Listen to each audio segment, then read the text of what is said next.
She spent her last $10 on a broken dog. What happened next stunned the world.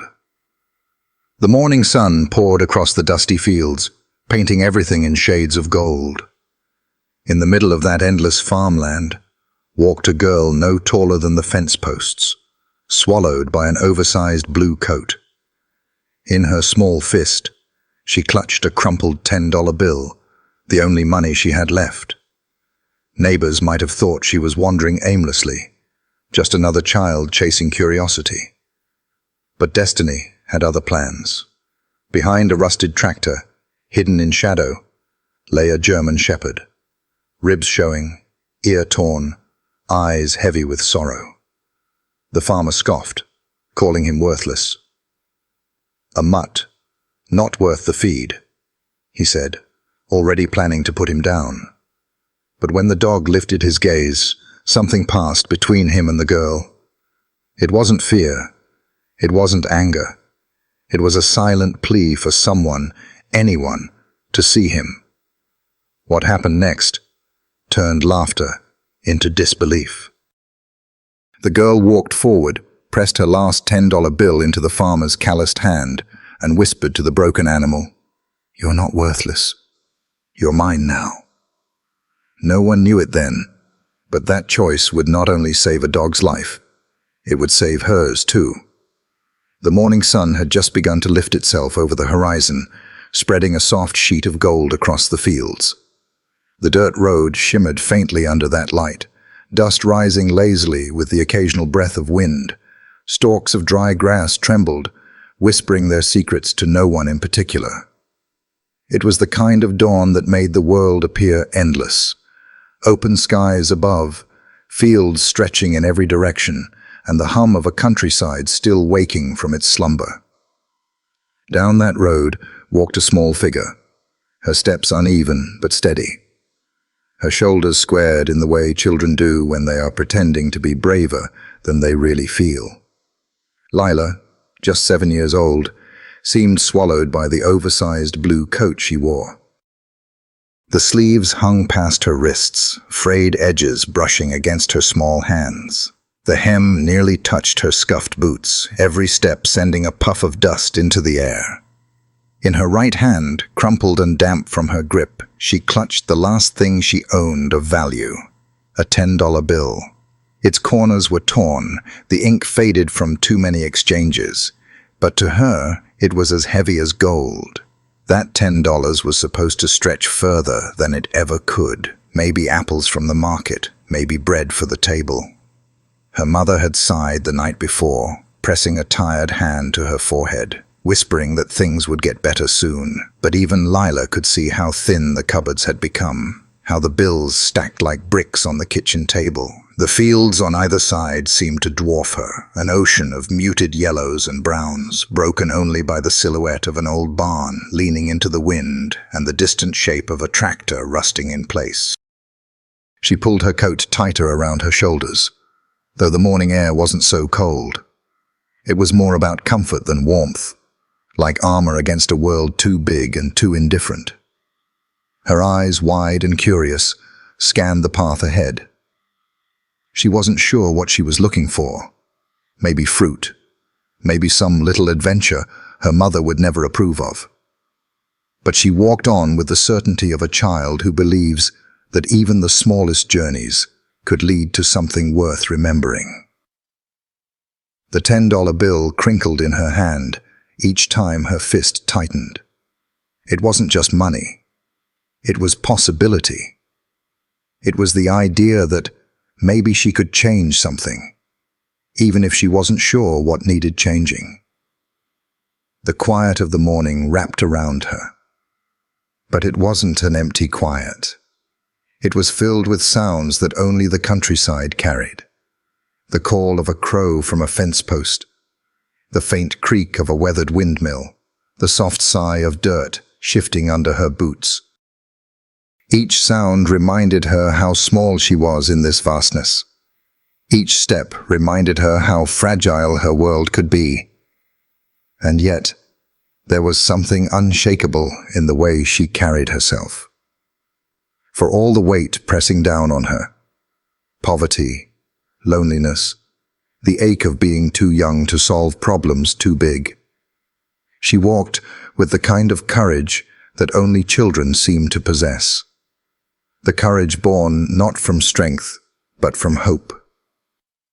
Her gaze drifted to the side as a breeze carried the smell of hay and machine oil. Beyond the weather-beaten fence, she could just make out the barn, its paint stripped down to grey wood, its roof sagging. Against it stood the silhouette of that old tractor, its body eaten away by rust.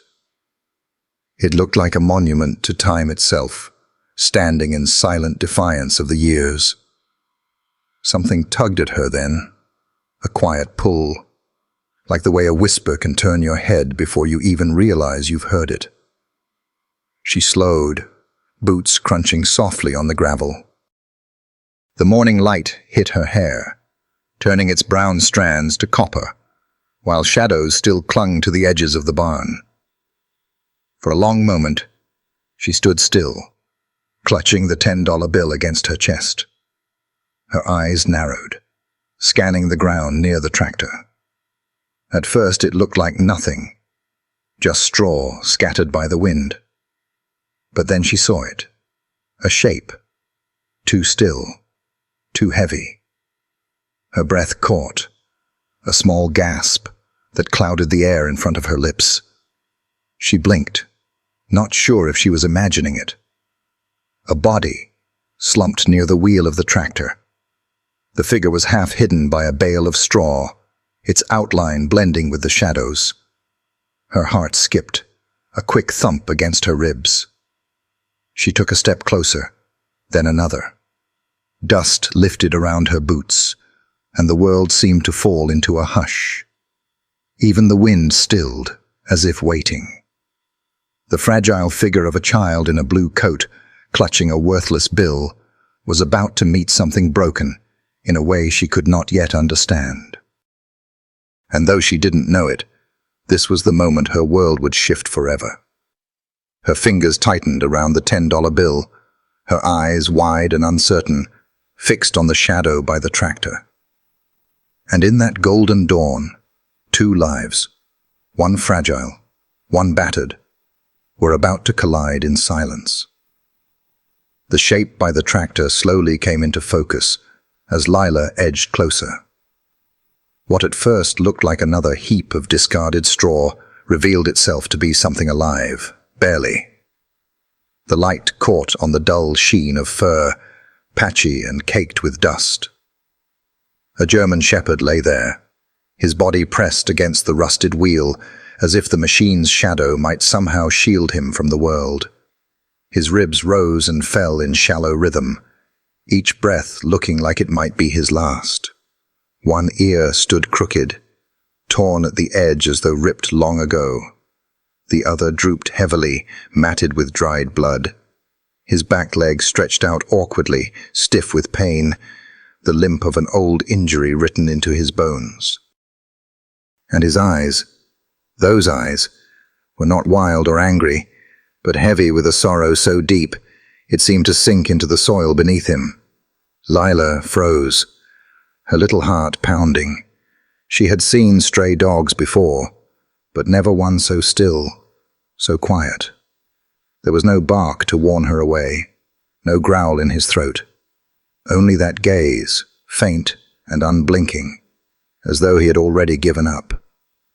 The farmer's voice cut through the silence. "Don't bother with that one." Startled, Lila turned. An older man stood on the porch of the farmhouse, wiping grease from his hands with a rag. His boots clomped heavily down the steps, and he gestured lazily toward the shepherd. "Found him limping near the creek 2 nights ago, probably clipped by a car. Ain't worth the trouble. I'll put him down tomorrow." The words hung in the morning air, heavy as a hammer. Put him down. From the other side of the fence, 2 men leaned against a pickup truck, watching with idle amusement. One spat into the dirt, shaking his head. "Look at him, skin and bones, useless mutt. The other chuckled under his breath, low and cruel. Girl's probably thinking it's some storybook dog. Don't waste your breath, sweetheart. That thing's done for. Lila's throat tightened. She looked back at the shepherd. His chest rose once more, slowly, as though each breath was an effort. And still, his eyes found hers again, not begging, not threatening, just waiting. It wasn't the stare of an animal ready to die. It was the stare of one who had already been abandoned too many times and had finally stopped hoping someone might notice. The farmer stepped closer, shaking his head. Dogs like him don't last. Can't work, can't guard, can't even run. Best to put 'em out of misery. But Lila barely heard him. The world had gone quiet again, everything else fading into the background. All she could see were those eyes, tired but steady, fixed on her like a secret only she could understand. Her fingers tightened around the $10 bill in her pocket, crumpling it further. She didn't know why her feet moved, only that they did. One small boot pressing into the dirt, then the next. She stepped closer to the fence, closer to the broken shepherd, while the men behind her let out low laughs at her expense. "She's serious," one of them muttered. The farmer crossed his arms, watching her with mild curiosity. "You don't want that dog, girl. Trust me, he ain't worth the feed he'd eat. He'll never be right again." Lila stopped just a few feet from the shepherd. The smell of rust, earth, and animal clung to the air. The dog shifted slightly, his tail giving the faintest twitch, not in joy, but in recognition. His eyes didn't leave hers. For a moment, she thought of her mother's face the night before. The worry lines etched deeper than ever, the cupboards nearly bare. That $10 bill could mean bread, milk, something useful. But none of that seemed to matter now. What mattered was the hollow look in this dog's eyes, the kind that mirrored something she herself knew too well. The feeling of being unseen, unheard, nearly forgotten. She drew in a breath, small shoulders straightening beneath the oversized blue coat. Her lips parted, but no words came out. Instead, she simply took another step forward, silently, as if answering a call no one else could hear. The laughter behind her quieted.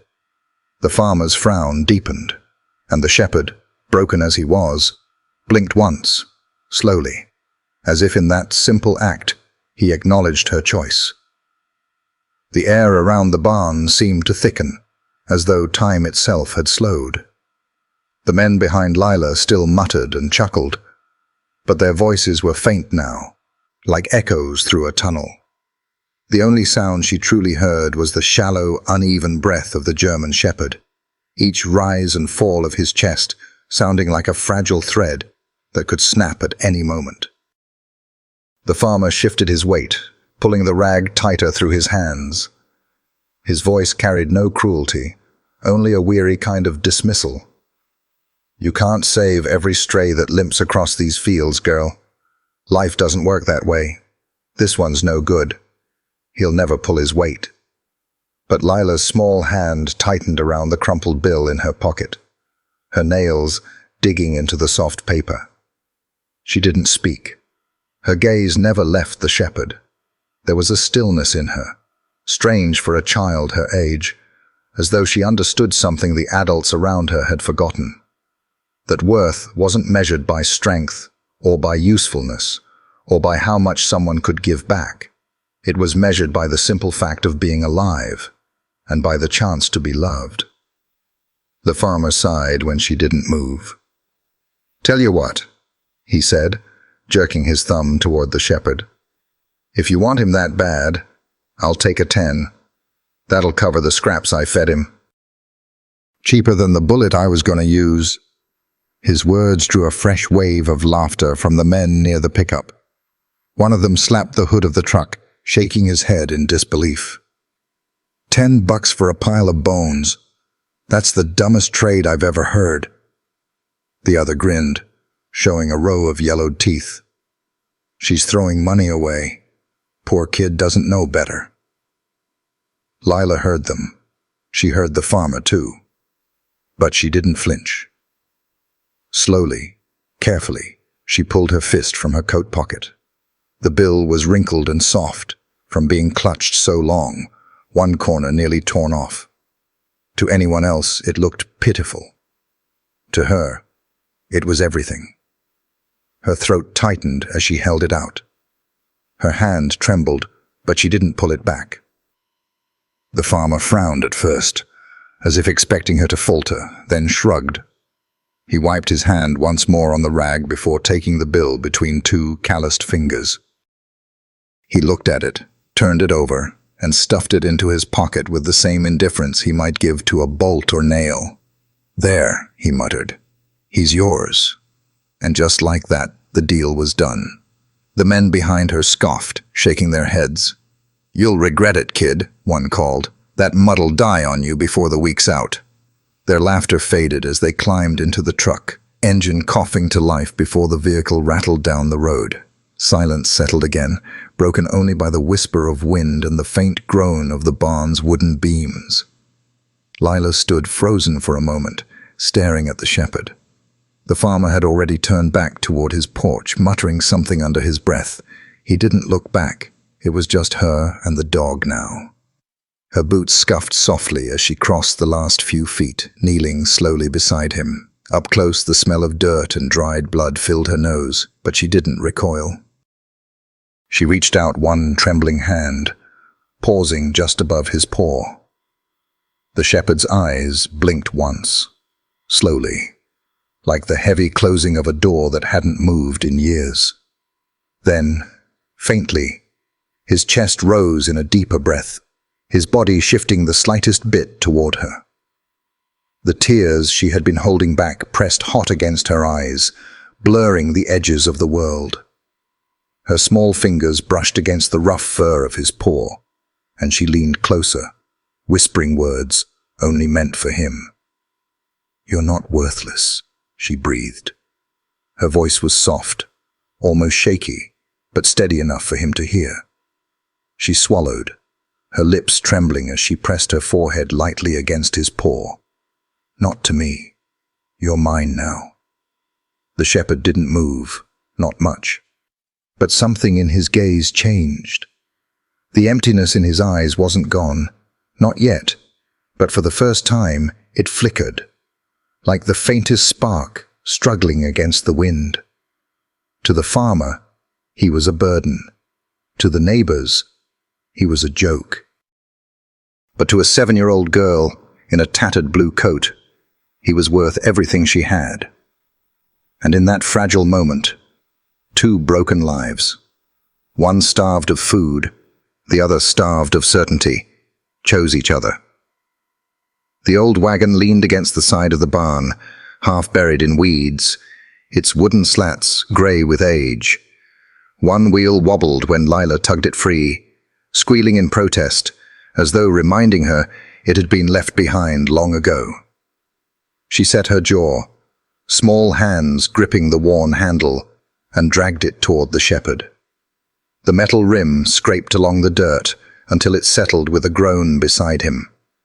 Hunter, or whatever his name had been before, did not stir. His chest rose and fell shallowly, eyes fixed on nothing. He looked like a shadow pressed into the earth, something more memorable than a living thing. Lila crouched, her coat brushing the ground. Her arms were too thin, her body too small, but she slid them under the dog's frame anyway. He let out a low, exhausted groan, but did not resist. His body was heavy, shockingly so, the weight of muscle and bone that hunger had not yet stripped away. Her face flushed red with effort as she lifted. For a moment it seemed she might collapse beneath him, but with a determined grunt, she shifted her weight, pulling him inch by inch into the wagon. When at last he settled onto the burlap sack she had laid down, his head thudded gently against the wooden boards. His body stretched awkwardly, ribs pressing against his thin coat, eyes flicking toward her as if to ask why she bothered. "There," she whispered, brushing a strand of hair from her face. "You're safe now." The wagon creaked as she tugged it forward. The first few feet felt impossible. The ground was uneven, rutted with years of tractor wheels and storms. The wooden handle cut into her palms, and each bump rattled the shepherd's body, forcing shallow gasps from his chest. Lila winced at the sound, slowing her pace, trying to ease each jolt, as though her gentleness alone might protect him from pain. The dirt road stretched before her, like a ribbon of dust and sunlight. It looked endless, winding back toward the little farmhouse at the far end of the fields. To anyone else, it was just a walk. To Lila, it was a pilgrimage. Every bump, every rock, every stubborn rut felt like a test. The wagon lurched, and she paused, glancing back at the shepherd. His eyes fluttered open, heavy, but aware. For a heartbeat, their gazes met again. She tightened her grip on the handle, pulling forward. The sun climbed higher, painting the horizon in pale gold. Sweat gathered at the back of her neck, soaking into the collar of her coat. Her boots scuffed, raising little clouds of dust that clung to the hem of her coat. A car passed once, engine growling, the driver casting only a curious glance before vanishing down the road. No one stopped. No one offered help. Oh, it was just her, the wagon, and the fragile breath of the dog behind her. She whispered to him as she walked, the way children whisper secrets to dolls or dreams. "Almost there," she said softly, though the house was still far off. "Just hold on a little longer. I won't let go." Her words filled the silence, weaving a thin thread between them. And though the shepherd didn't answer, she imagined he could hear, imagined that each breath he took was because somewhere inside, he believed her. The wheels squealed over another rut, and the wagon jolted so hard the dog's body shifted. Lila spun, panic flashing across her face. She rushed to his side, kneeling quickly. "I'm sorry," she whispered, her hands hovering helplessly over his body. His eyes blinked once, slow, deliberate.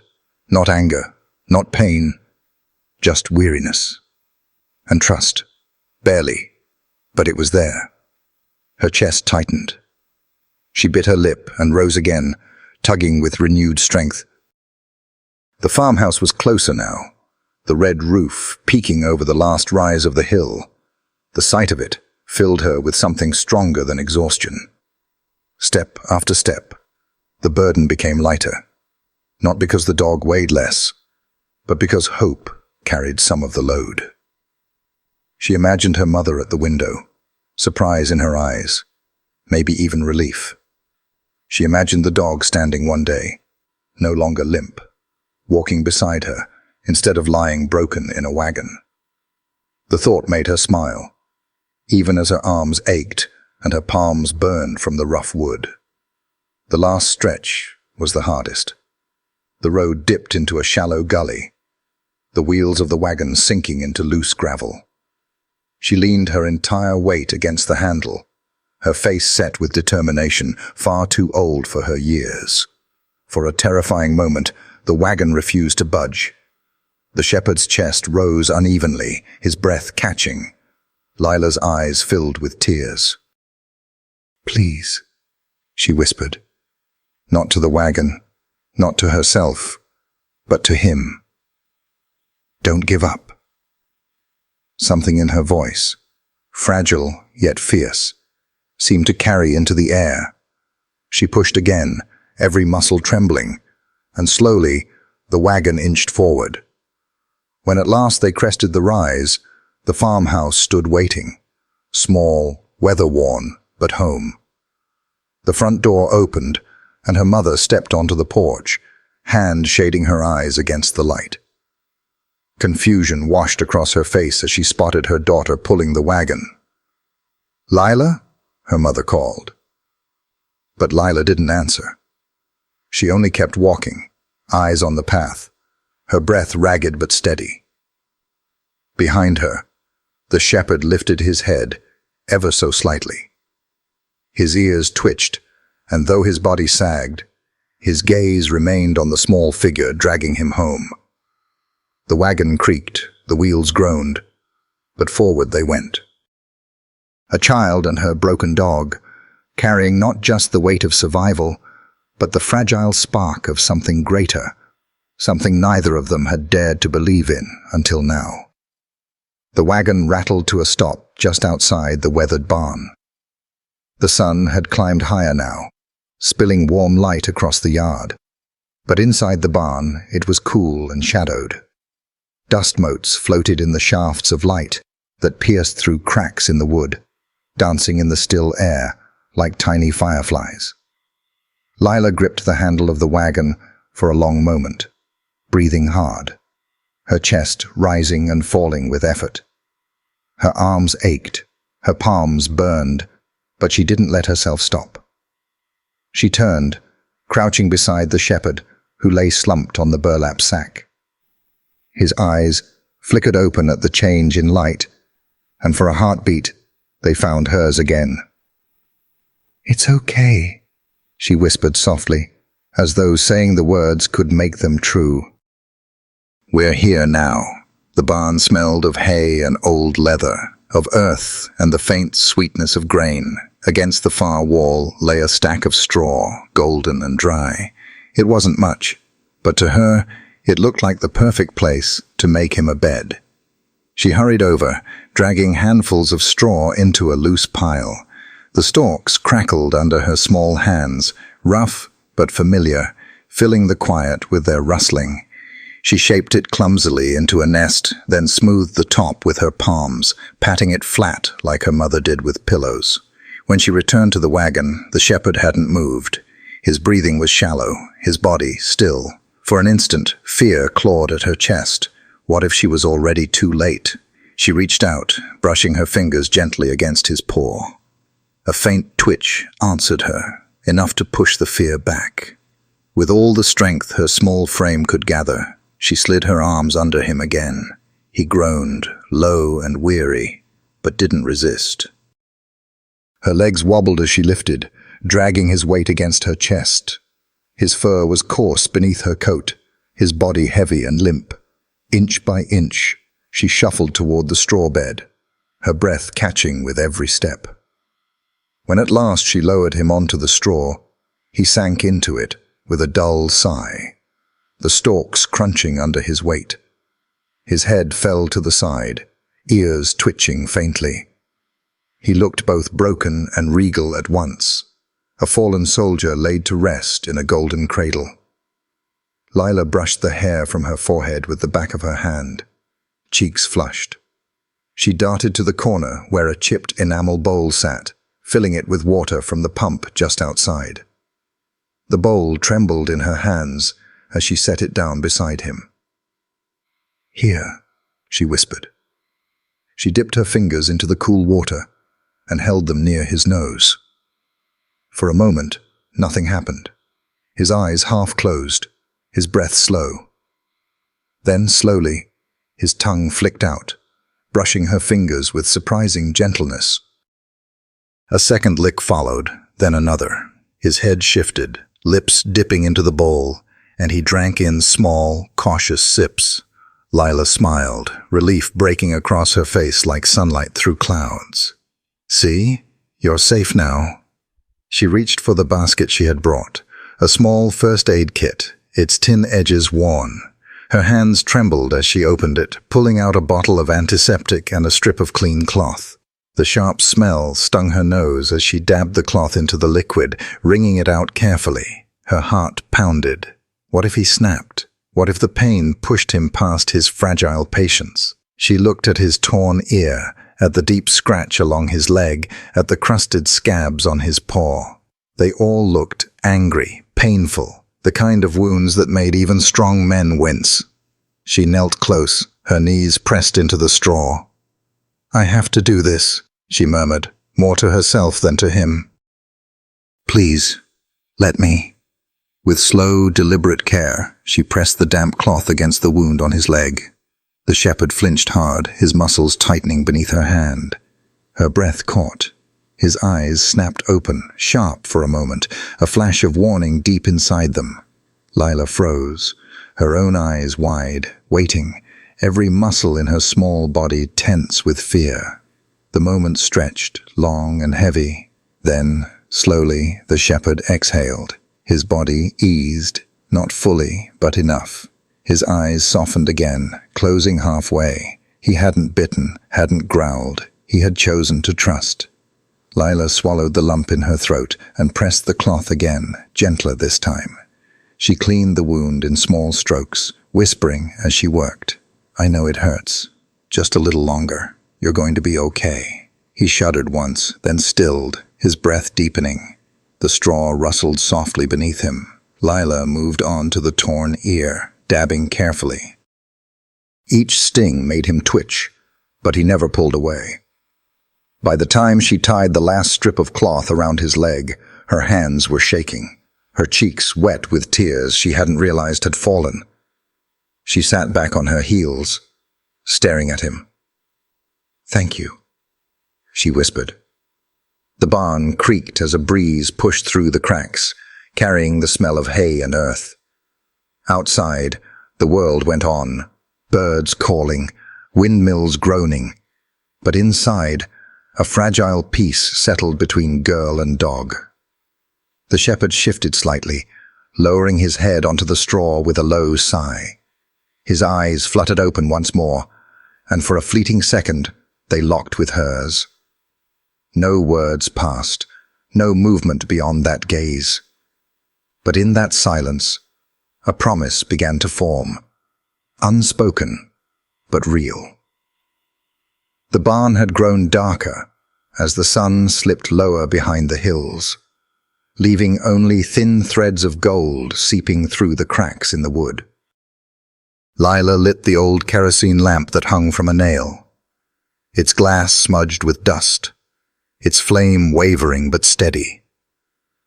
The warm glow spilled across the straw, softening the rough edges of the space, casting long shadows that swayed gently on the walls. The shepherd lay curled in the bed she had made for him, his chest rising and falling in shallow rhythm, his breaths still uneven but less desperate than before. The bandages around his leg were damp with antiseptic, stark white against his dirty fur.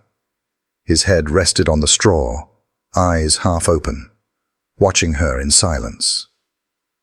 Lila sank down cross-legged beside him, resting her chin in her hands. For a long time, she simply studied him in the dim light.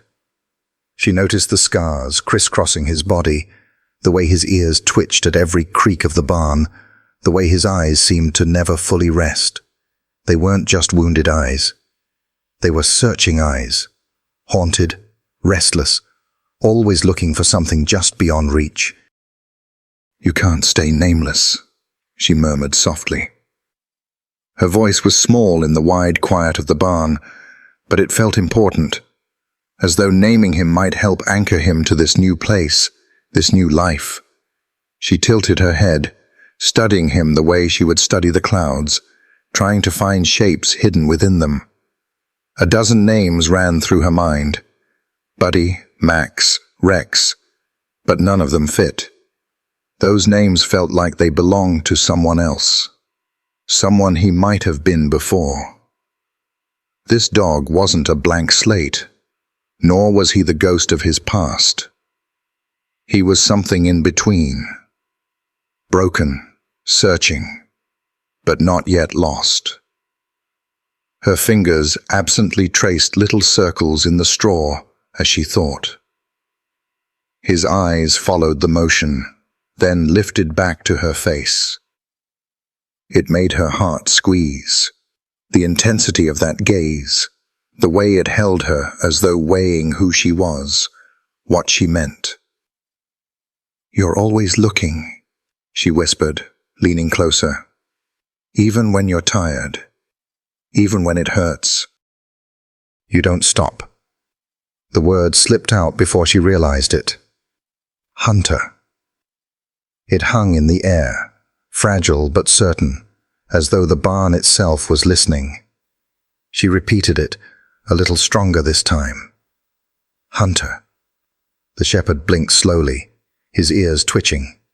His tail, still stiff against the straw, moved.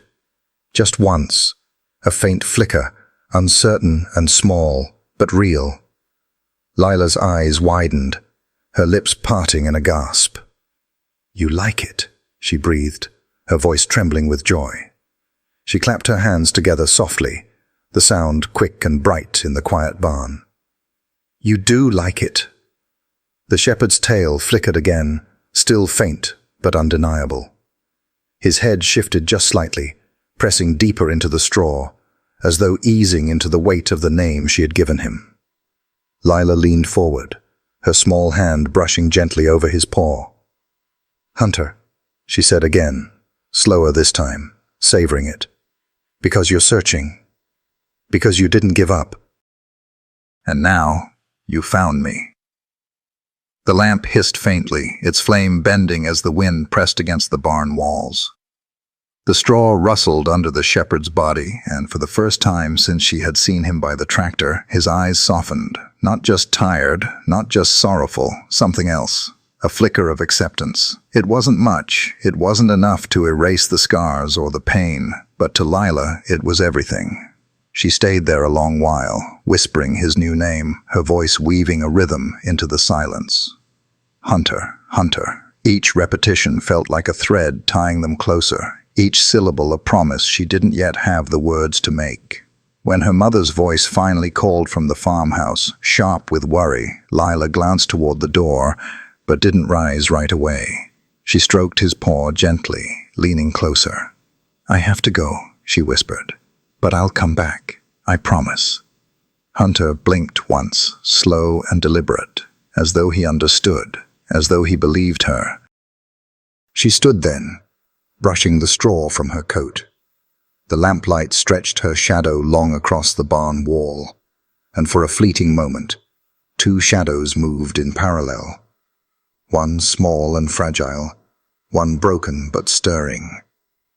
As she stepped toward the door, the dog's tail flickered again, stronger this time. Not much, just enough. And in that flicker lay the fragile beginning of trust, the first proof that in the darkness of two lost lives, a spark had caught. Morning crept softly into the barn, filling the gaps between the planks with ribbons of light. Dust swirled lazily in the beams, the air thick with the faint sweetness of straw and the cool damp of earth. Outside, the rooster crowed, sharp and insistent, but inside the barn the world still felt hushed, as though holding its breath for what might happen next. Lila padded across the dirt floor, her boots muffled by straw. In her hands, she carried a chipped bowl, its edges worn from years of use. Steam curled faintly from it, carrying the smell of leftover chicken and rice.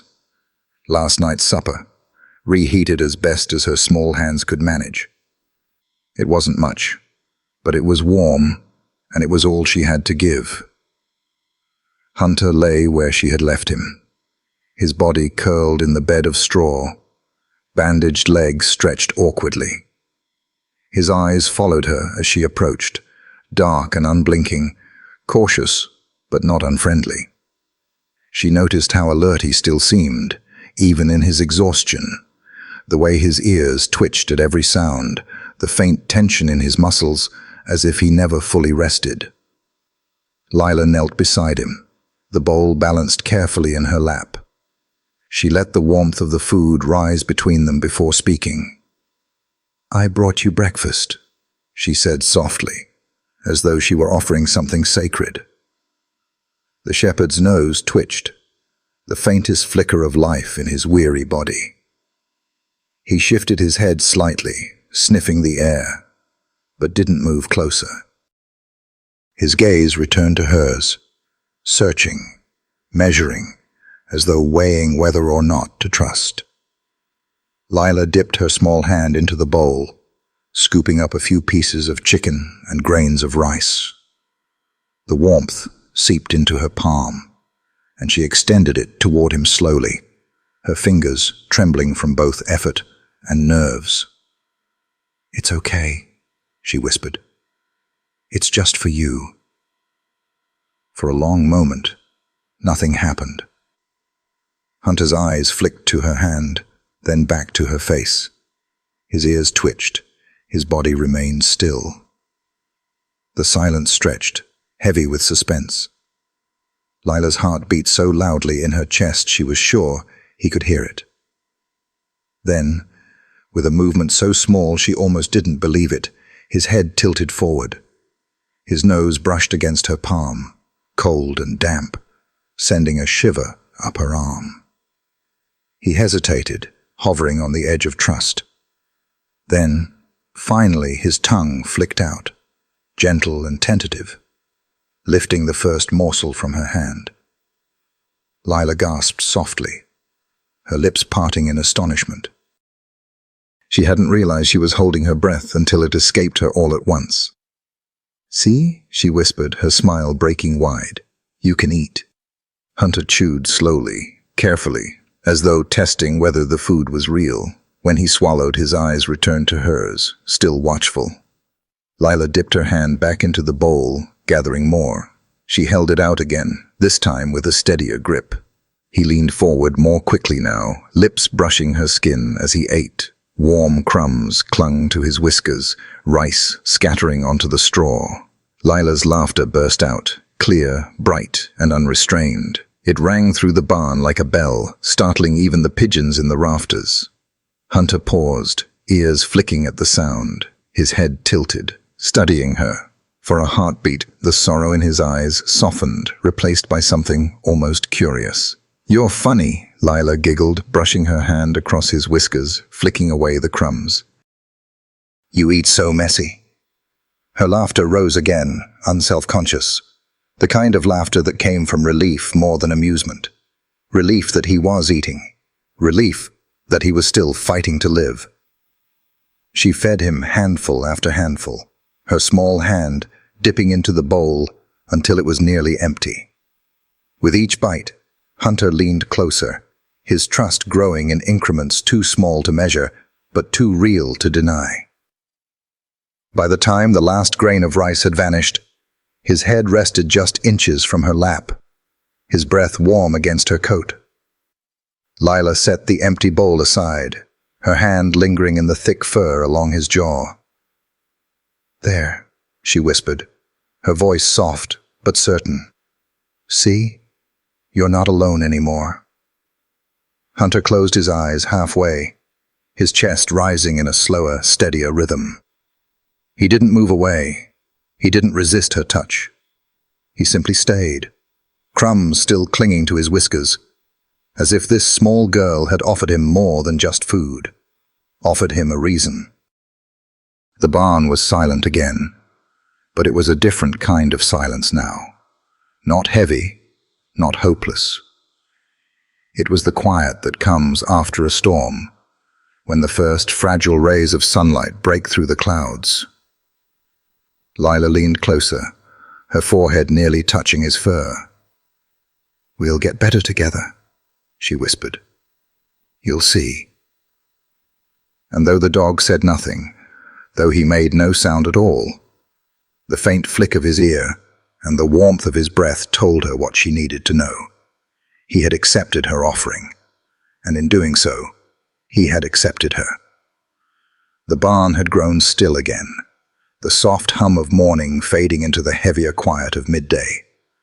Dust hung motionless in the beams of sunlight that slipped through the slats, catching in the air like tiny flecks of gold. Outside, the faint creak of the windmill carried across the yard, but inside the barn, it was only the sound of breathing, one deep and steady, one light and quick. Lila sat cross-legged on the dirt floor, a small tin first aid kit open in front of her. Its contents were sparse: a bottle of antiseptic, a roll of gauze, a few strips of cloth cut from old sheets. Her small hands trembled as she lifted the bottle, unscrewing the cap with care. The sharp, bitter scent of alcohol stung her nose immediately, making her eyes water. She winced, but didn't stop. Across from her, Hunter lay on the straw, his head low, ears twitching faintly at every sound. His eyes followed her movements, steady but unreadable. He didn't growl, didn't move, but his body tensed as though bracing for what was to come. Lila dipped a scrap of cloth into the antiseptic, wringing it out carefully. Her fingers shook so badly the liquid spilled onto her lap, darkening the fabric of her coat. She pressed her lips together, her throat tightening. She was just a little girl. What did she know about fixing wounds like these? But then she glanced at him again. At the torn ear. The leg wrapped in crude bandages that were already slipping. The scars carved across his body spoke of battles he had never asked for. Battles he had endured alone. And something inside her, small but unyielding, hardened. She crawled closer, the cloth trembling in her grip. "I have to do this," she whispered, though her voice cracked with nerves. "Please, let me." Hunter's gaze didn't leave her. His eyes flicked to the cloth, then back to her face. His tail didn't move. His body remained tense, but he didn't turn away. Lila reached for his leg first. The wound was angry, raw around the edges, the kind of injury that looked like it should belong to a much older dog. She pressed the cloth against it, gently but firmly. The antiseptic sizzled against the broken skin, and Hunter flinched hard, a sharp breath hissing from his nose. Lila froze, her heart lurching into her throat. "I'm sorry," she blurted, tears springing to her eyes. "I'm so sorry. I'll be gentle, I promise." For a long moment, she didn't dare move. The silence was suffocating. Then, slowly, Hunter exhaled. His eyes softened, his body easing just slightly into the straw. He hadn't snapped. He hadn't turned on her. He had chosen, once again, to trust. Lila let out a shaky breath she hadn't realized she was holding. She pressed the cloth again, softer this time, dabbing in small circles. Each touch made him twitch, but he didn't pull away. She whispered as she worked, her words like a lullaby against the sting. "You're brave. Braver than anyone I know. Just a little more, okay? We're fixing this together." Her hands steadied as the minutes passed, her trembling replaced by focus. She cleaned the leg, then moved to the torn ear. The wound there was older, but still raw in places, the skin jagged where it had split. She dabbed carefully, biting her lip to keep her own tears from spilling. "I know it hurts," she whispered, her voice catching. "But you stayed. You stayed alive. That means something." Hunter's eyes closed halfway, as though listening not to the sting of the cloth, but to the softness of her voice. Each whisper seemed to settle him, each gentle touch pulling him closer to the edge of rest. When at last the wounds were cleaned, Lila reached for the gauze. Her fingers fumbled with the roll, clumsy in their inexperience. She tore strips with her teeth, tying them carefully around his leg, then his ear. The knots were crooked, uneven, but secure. Her small hands worked with the seriousness of a surgeon, every motion deliberate. By the time she finished, her cheeks were streaked with tears, her palms raw from the friction of cloth. She sat back on her heels, looking at him through blurry eyes. Hunter blinked slowly, his gaze lifting to meet hers. "You didn't bite," she whispered, her lips trembling. "You didn't even growl. You let me help." She reached out then, resting her small hand lightly on his paw. His fur was coarse under her fingers, but warm. For a moment, she thought he might pull away. Instead, his paw shifted slightly, pressing against her palm in the faintest motion. Lila's breath caught.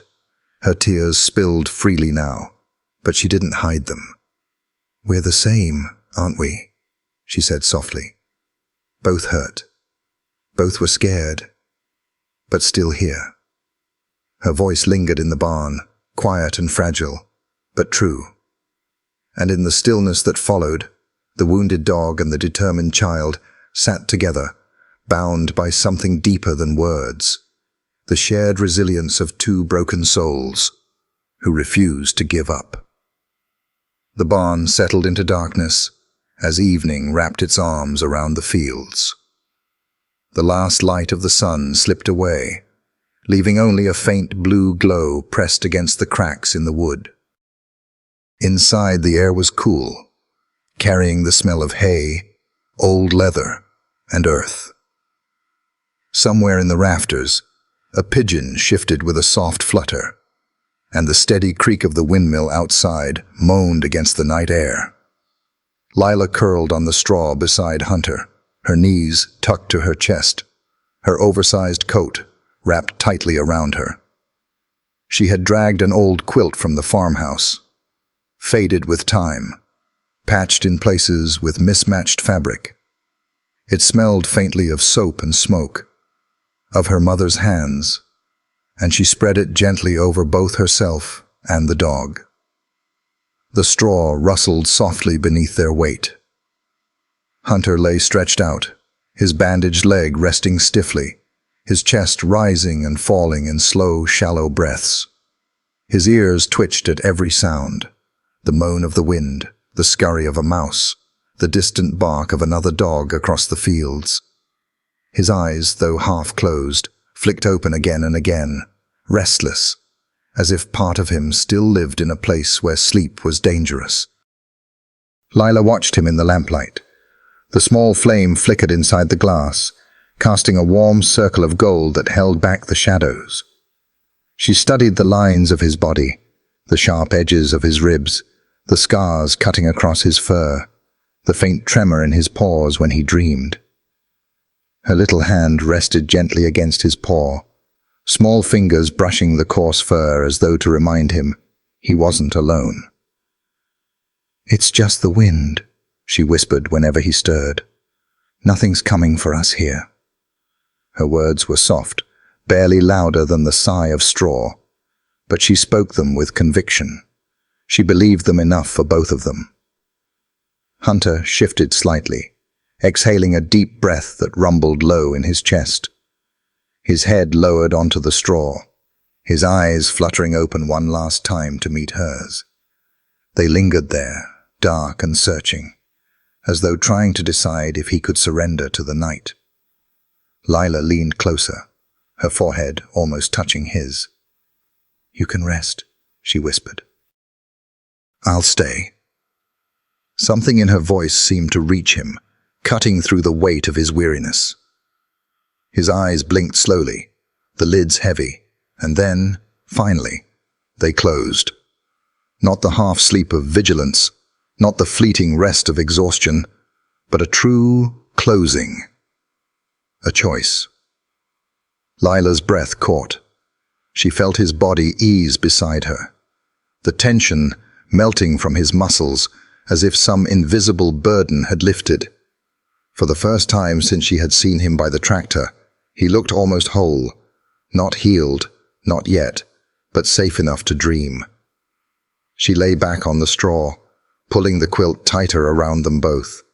Her head rested near his shoulder, the steady rhythm of his breathing filling her ears like a lullaby. Outside, the wind moaned against the barn, rattling the loose boards, but inside the circle of lamplight, there was only warmth. The minutes stretched, slow and quiet. Lila's eyelids grew heavy, her small body sinking deeper into the straw, but she didn't let go of his paw. Even in sleep, her fingers curled around it, a silent promise that she wouldn't leave. Hunter's tail twitched once in his sleep. A faint, almost imperceptible motion. His breath steadied, his chest rising and falling in an even rhythm. For the first time in what felt like ages, perhaps years, he allowed himself to rest without fear. In the rafters, the pigeon cooed softly. Beyond the walls, the night pressed close, carrying with it all the dangers and uncertainties of the world. But in that small corner of the barn, under the glow of a flickering lamp, a child and a broken dog held vigil together. It was not the kind of vigil made of watchfulness or fear. It was the vigil of love, the quiet, unspoken kind that doesn't demand words, only presence. And so they slept, side by side. One girl in a patched blue coat, one shepherd wrapped in bandages and scars, bound together by a fragile but undeniable trust. The days that followed settled into a rhythm of quiet care. Each morning, Lila slipped from the farmhouse before her mother had even finished her coffee, the hem of her blue coat brushing against the dew-slick grass as she hurried to the barn. The moment she pushed open the heavy wooden door, the smell of straw and the faint creak of timbers greeted her like old friends. And always, Hunter was there. He never greeted her with barks or wagging leaps the way healthy dogs did. Instead, his welcome came in silence. The faint lift of his head, the slow blink of recognition, the quiet flick of an ear. But to Lila, those tiny gestures meant the world. They were proof that he was still here, still fighting, still hers. Each day she brought him scraps from the kitchen, potatoes, bits of chicken, the crusts of bread. She sat beside him as he ate, her fingers sometimes brushing against his whiskers as she offered pieces from her hand. And when he had eaten his fill, she would clean his wounds, rewrap his bandages, and whisper to him about all the things they would do once he was better. Sometimes she told him about school, about the boys who teased her coat, about the teacher who spoke too softly. Sometimes she told him about her father, who had gone away long ago and never came back. And sometimes she told him nothing at all, just sat in the straw with her head leaning against his shoulder, letting the sound of his breathing steady her own. It was on the fourth morning that she noticed something different. The barn was awash in pale light, the sun only just peeking over the hills. Dust swirled in the golden beams, catching the faint movement of wings as the pigeon shifted in the rafters. Lila entered quietly, carrying a bowl of chicken and rice. She set it down, kneeling beside Hunter with her usual whisper. "Good morning." But this time, Hunter didn't just lift his head. He pushed his front paws forward against the straw, muscles trembling with the effort. His chest rose sharply, nostrils flaring, and he shifted his weight in a way she hadn't seen before. Lila froze, her heart leaping into her throat. "Wait, don't," she whispered, fear and hope clashing in her voice. "You're not ready." But Hunter seemed to decide differently. With a deep, shaky breath, he planted one paw firmly on the ground, then the other. His legs quivered under his weight, as though the memory of strength was there, but the body had forgotten how to carry it. Slowly, painfully, he pushed himself upright. Lila's hands flew to her mouth. Tears pricked her eyes before she even realized it. Hunter stood for only a moment, wobbling, his body swaying like a sapling in the wind. Then, with a kind of stubbornness that mirrored the girl watching him, he shifted one paw forward. A step, small, clumsy, almost collapsing. But a step nonetheless. Another followed, then another. Each movement was a battle, his muscles straining, his breath rasping with effort. But his eyes, those eyes that had once been empty and lost, were fixed on her.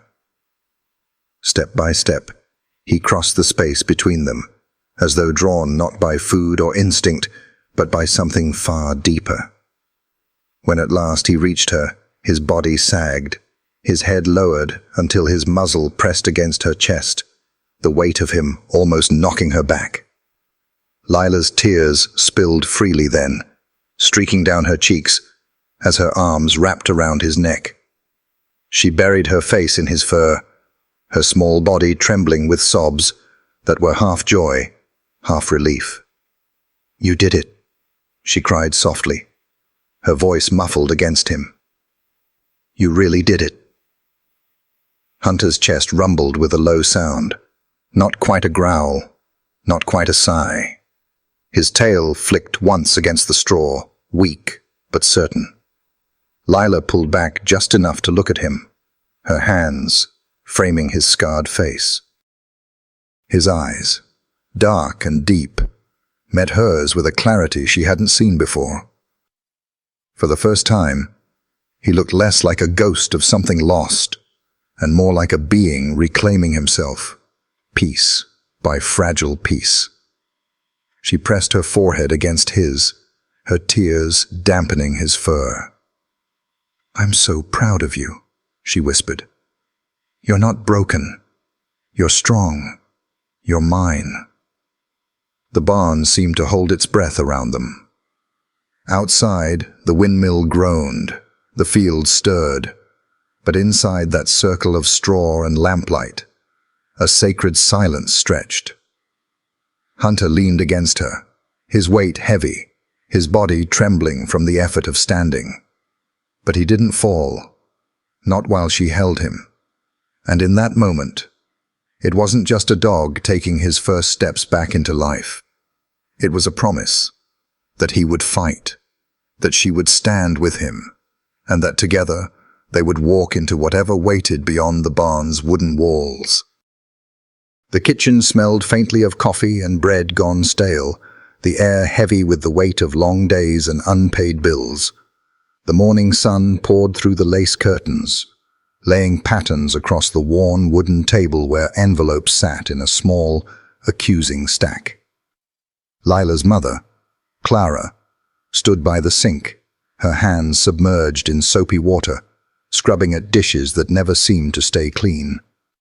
Her back ached, her fingers raw from work both on the farm and in the house. Each chore seemed to bleed into the next, leaving little space for rest. But her thoughts weren't on the dishes.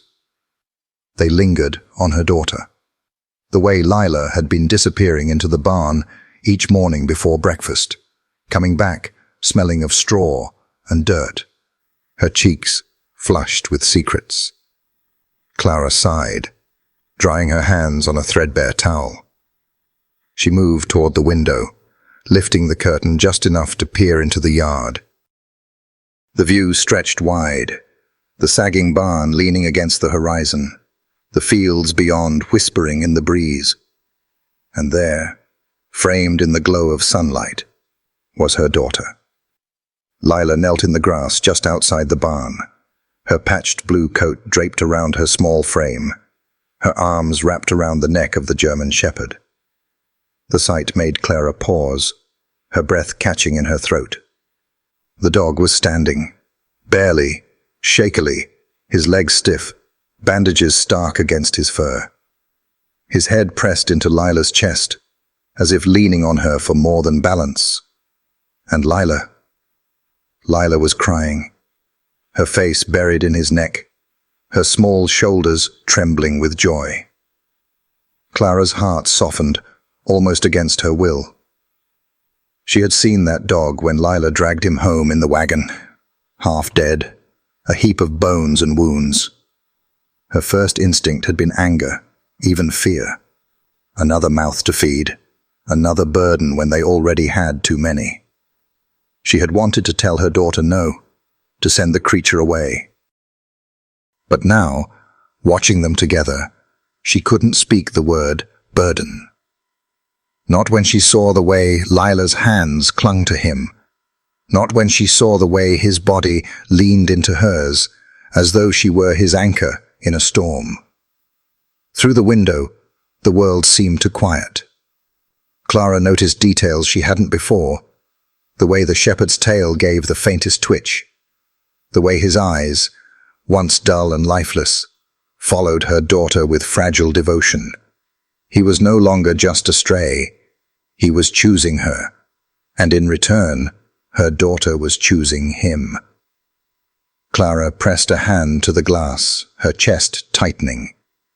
It had been so long since she had seen that kind of joy on Lila's face. Life had been unkind lately, stealing the light from her little girl's eyes too soon.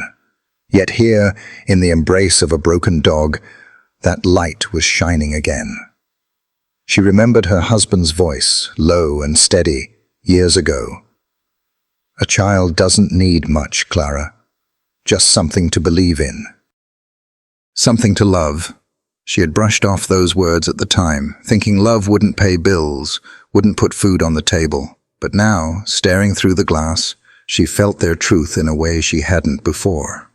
Her eyes misted, and she let the curtain fall back into place, retreating a step. She leaned against the counter, her hands trembling slightly. She wasn't ready to admit it aloud, not yet, but part of her knew. The dog wasn't going anywhere. He had carved a space here already, not just in the barn, but in their lives. Clara returned to the window once more, unable to help herself. Outside, Lila was laughing now, her voice carrying faintly through the glass. The sound was clear, bright, and so rare it broke Clara's heart and healed it all at once. The shepherd nuzzled against the girl's cheek, clumsy and heavy but tender, as though he understood exactly what he meant to her. Clara closed her eyes, her lips pressing into a thin line. She whispered to herself, so softly the words barely reached her own ears. Maybe he belongs here after all. The thought scared her. Belonging meant permanence, meant responsibility, meant opening the fragile shell she had built around her small family. But as she looked again, she knew the choice was already made. Not by her, but by the two souls outside, leaning into each other, as if they had been waiting all their lives to meet.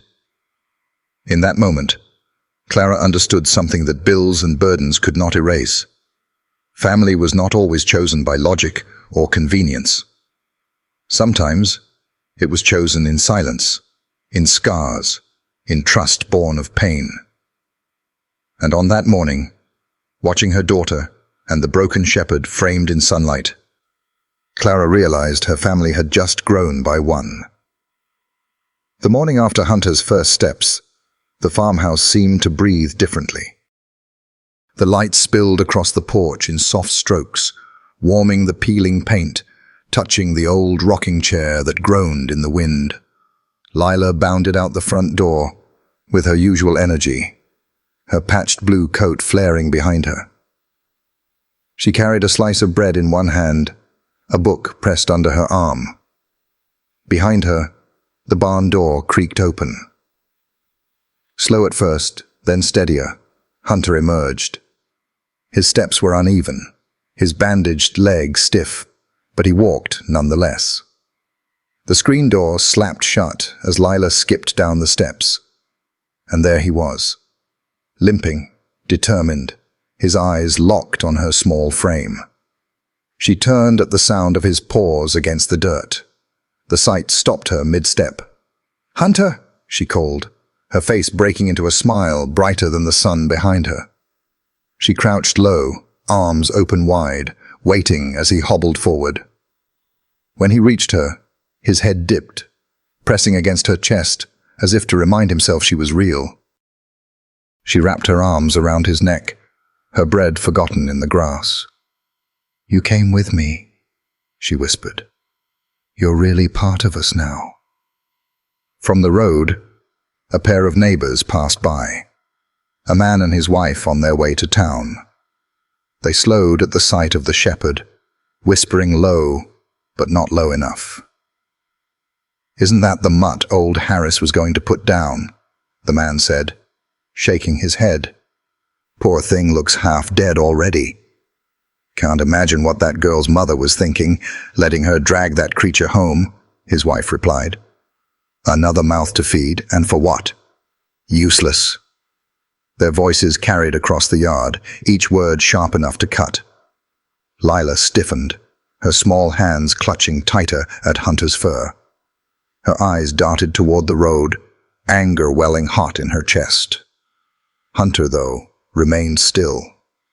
He didn't bare his teeth. He didn't growl. He simply leaned closer to her, his quiet weight a shield stronger than any bark.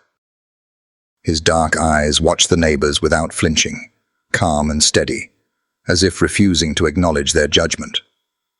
Lila pressed her face into his neck, whispering fiercely, so only he could hear. "Don't listen. They don't know you like I do." The couple moved on, their voices fading with the crunch of gravel underfoot. The sting of their words lingered, but it was softened by Hunter's silence, the kind of silence that spoke more than sound ever could.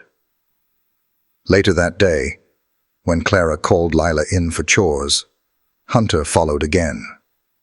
He settled on the porch while she peeled potatoes by her mother's side, his body stretched across the floorboards, ears pricking at every sound. When Clara stepped outside with laundry, he watched her without moving, his gaze cautious but respectful, as though recognizing her authority without yielding his devotion to Lila.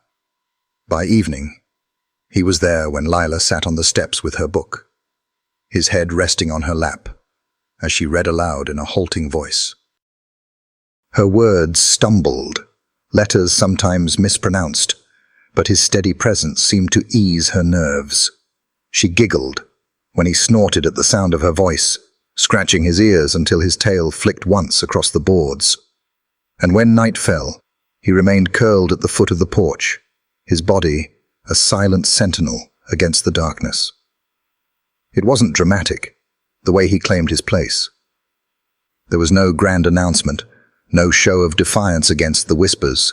Instead, it was in the little things, the way he followed Lila from barn to porch, the way he waited by the door until she returned, the way his eyes softened when she touched him. Slowly, almost imperceptibly, his presence wove itself into the rhythm of the family. The creak of the rocking chair, the clatter of pots from the kitchen, the scuff of Lila's boots on the porch floor, all these sounds became accompanied by the steady rhythm of his breath. And though the world outside still called him useless, within those walls he was something else entirely. He was a shadow that never left her side. He was the quiet strength, filling the spaces where worry used to live. He was the claim of belonging made not with words, but with presence, undeniable, unshakable, and real. The farmhouse lay quiet beneath a silver moon, its wooden frame washed in pale light.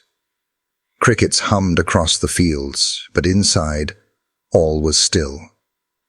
Lila slept curled beneath her quilt, breath soft and steady. At the foot of her bed, Hunter dozed on a worn rug. Even in sleep his ears twitched, forever listening. Then the night shifted. The wind died, crickets fell silent, and an uneasy hush pressed against the walls. Hunter's eyes snapped open. His nose tested the air, and a low growl rose from his chest. Moving stiffly on his bandaged leg, he placed himself between Lila and the door. The floor creaked. Gravel crunched outside. Lila stirred, blinking. "Hunter?" she whispered. Another groan of wood from the porch. Hunter's stance hardened, his body tense, ears locked forward. Lila's small hands clutched the quilt. Something was out there. Through the window, two shadows crept toward the chicken coop. Tools gleamed faintly in their hands. Not just thieves, something worse. Hunter exploded into sound, his bark sharp and commanding, rattling the farmhouse. The intruders froze, then rushed the coop. Clara, Lila's mother, hurried into the hall, alarmed, but Hunter was already gone, the screen door slamming behind him as he thundered into the yard. The men reached the coop just as Hunter struck. He slammed one to the ground, the crowbar flying into the grass. Pinning him with scarred weight, Hunter's teeth snapped inches from the man's arm. The second intruder stumbled back, then fled toward the trees. From the window, Lila watched, heart pounding, whispering, "Good boy, Hunter." Clara appeared beside her, face pale, hand trembling on the phone. Down in the dirt, the pinned man whimpered, frozen beneath Hunter's snarl. The hens clucked nervously, feathers rustling inside the coop. The porch light flicked on, washing the yard in yellow. Rope spilled from the man's jacket, proof this was no petty theft. Hunter held steady, not mauling, but guarding, protecting. Then came the sirens, faint at first, then rising. Patrol cars tore across the fields, lights flashing red and blue. Officers poured out, weapons raised until they saw the truth. A scarred shepherd, holding a grown man down with sheer resolve. The sheriff approached last, calm and deliberate. "Easy now," he said, not to the man, but to the dog. Hunter's growl vibrated through the earth, warning the intruder to stay still. When the sheriff gave the word, he stepped back, never breaking his gaze. Officers cuffed the man and searched the grass. A crowbar, gloves, heavy zip ties. The sheriff's jaw hardened. This wasn't just theft. Could have been worse. A lot worse. The second intruder was gone into the trees, but the danger left behind was enough. Hunter stood trembling, chest heaving, his limp pronounced now that the adrenaline had ebbed. From the porch, Lila broke free and ran barefoot into the yard. "Hunter!" she cried, tears spilling as she wrapped her arms around his neck. He leaned into her, weary but unbroken, pressing his head against her chest. Clara knelt beside them, one hand on Hunter's scarred back. For a long moment, mother, daughter, and dog stayed there in silence, grateful for what had been stopped. The sheriff tipped his hat, voice low but firm. "That dog just saved you from something real bad tonight."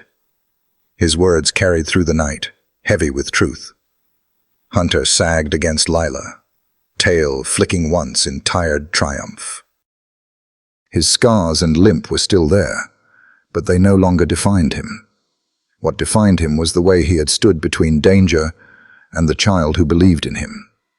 To the town, he might have been a stray, a burden. To Lila, he was family. As the sirens faded and the porch light glowed over the worn farmhouse, peace settled again. Hunter closed his eyes, not in despair, but in pride. The farmhouse woke to a strange quiet. Usually, dawn brought the rooster's cry, the rustle of hens, the hum of a farm returning to life. Today, silence lingered. The yard still bore scars of the night before, footprints stamped into the dirt, a crowbar lying rust-red in the grass, rope coiled where it had fallen. Hunter lay stretched in the grass by the porch, ribs rising slowly, his bandaged leg stiff but steady. His ears twitched at each sound, ever watchful. Lila sat cross-legged beside him, one small hand resting on his neck as though to keep him tethered to the calm daylight. The rumble of tires broke the stillness. Sheriff Donnelly's truck pulled into the drive. He stepped out, adjusting his hat against the pale sun. His boots crunched on gravel as he approached, eyes drawn to the scarred shepherd sprawled in the yard. "Morning," he said, nodding at Clara, who stood on the porch. His gaze shifted. "Mind if I take a closer look at your fella?" Before Clara could answer, Lila spoke firmly. He's not just a dog. He's Hunter. The sheriff's mouth twitched into the faintest smile. Hunter, then. He crouched carefully, his movements slow, respectful. Hunter's ears flicked, his eyes narrowed, but he didn't growl. Donnelly reached out, brushing the fur near the dog's torn ear, and stopped. Something gleamed faintly under the scar. Metal. "That's not natural," Donnelly muttered. Clara stepped off the porch, arms crossed tight. "What do you mean?" "There's something under here. Hardware of some kind." "Not a farm dog's scar." His tone was low, weighted with suspicion. Lila's grip tightened protectively on Hunter's neck. "You're not hurting him," she said fiercely.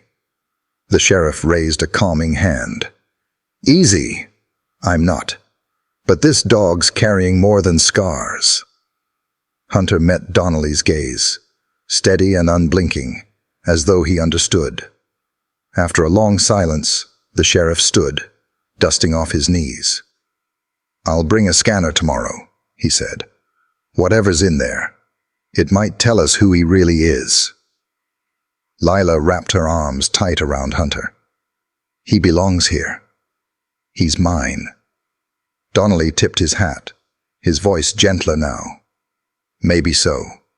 But sometimes belonging comes with a story, and I reckon this one's got a story we don't know yet." By afternoon, dust motes spun lazily in the light of Donnelly's office. The sheriff set a portable scanner on his desk, usually reserved for livestock tags. Today, it was for Hunter. The dog lay on the worn linoleum, tail flicking nervously.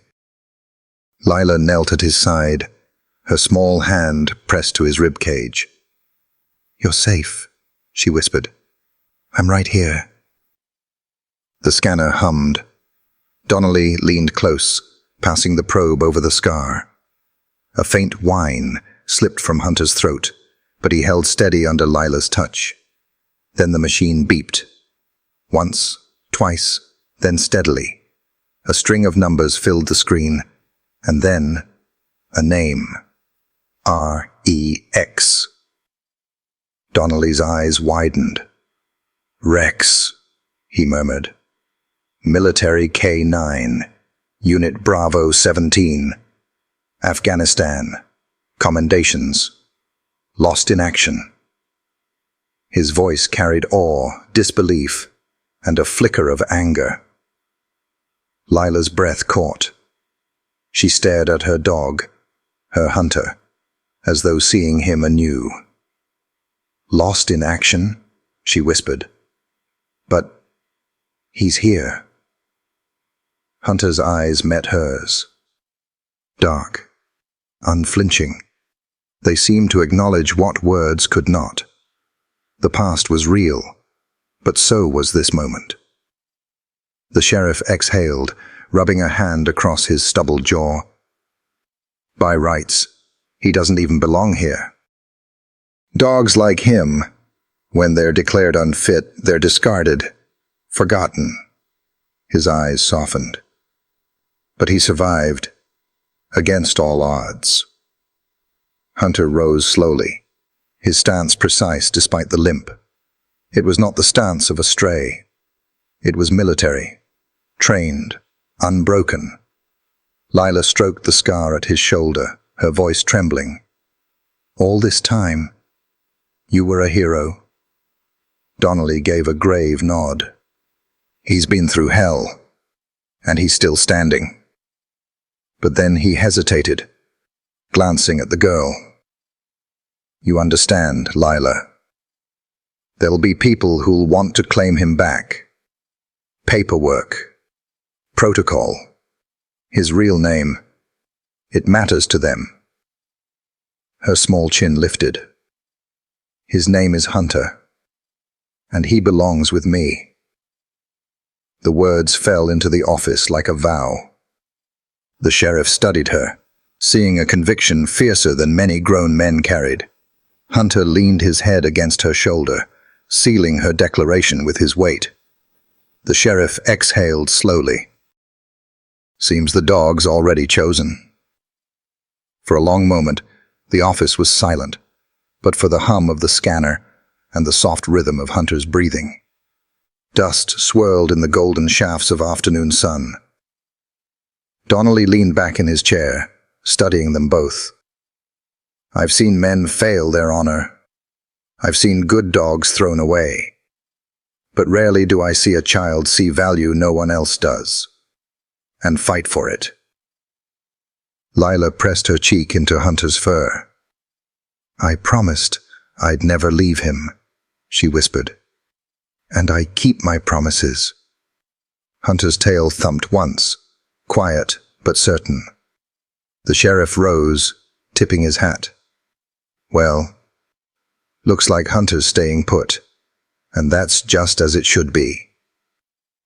Outside, the wind stirred through Raven Hollow, carrying the faint scent of rain.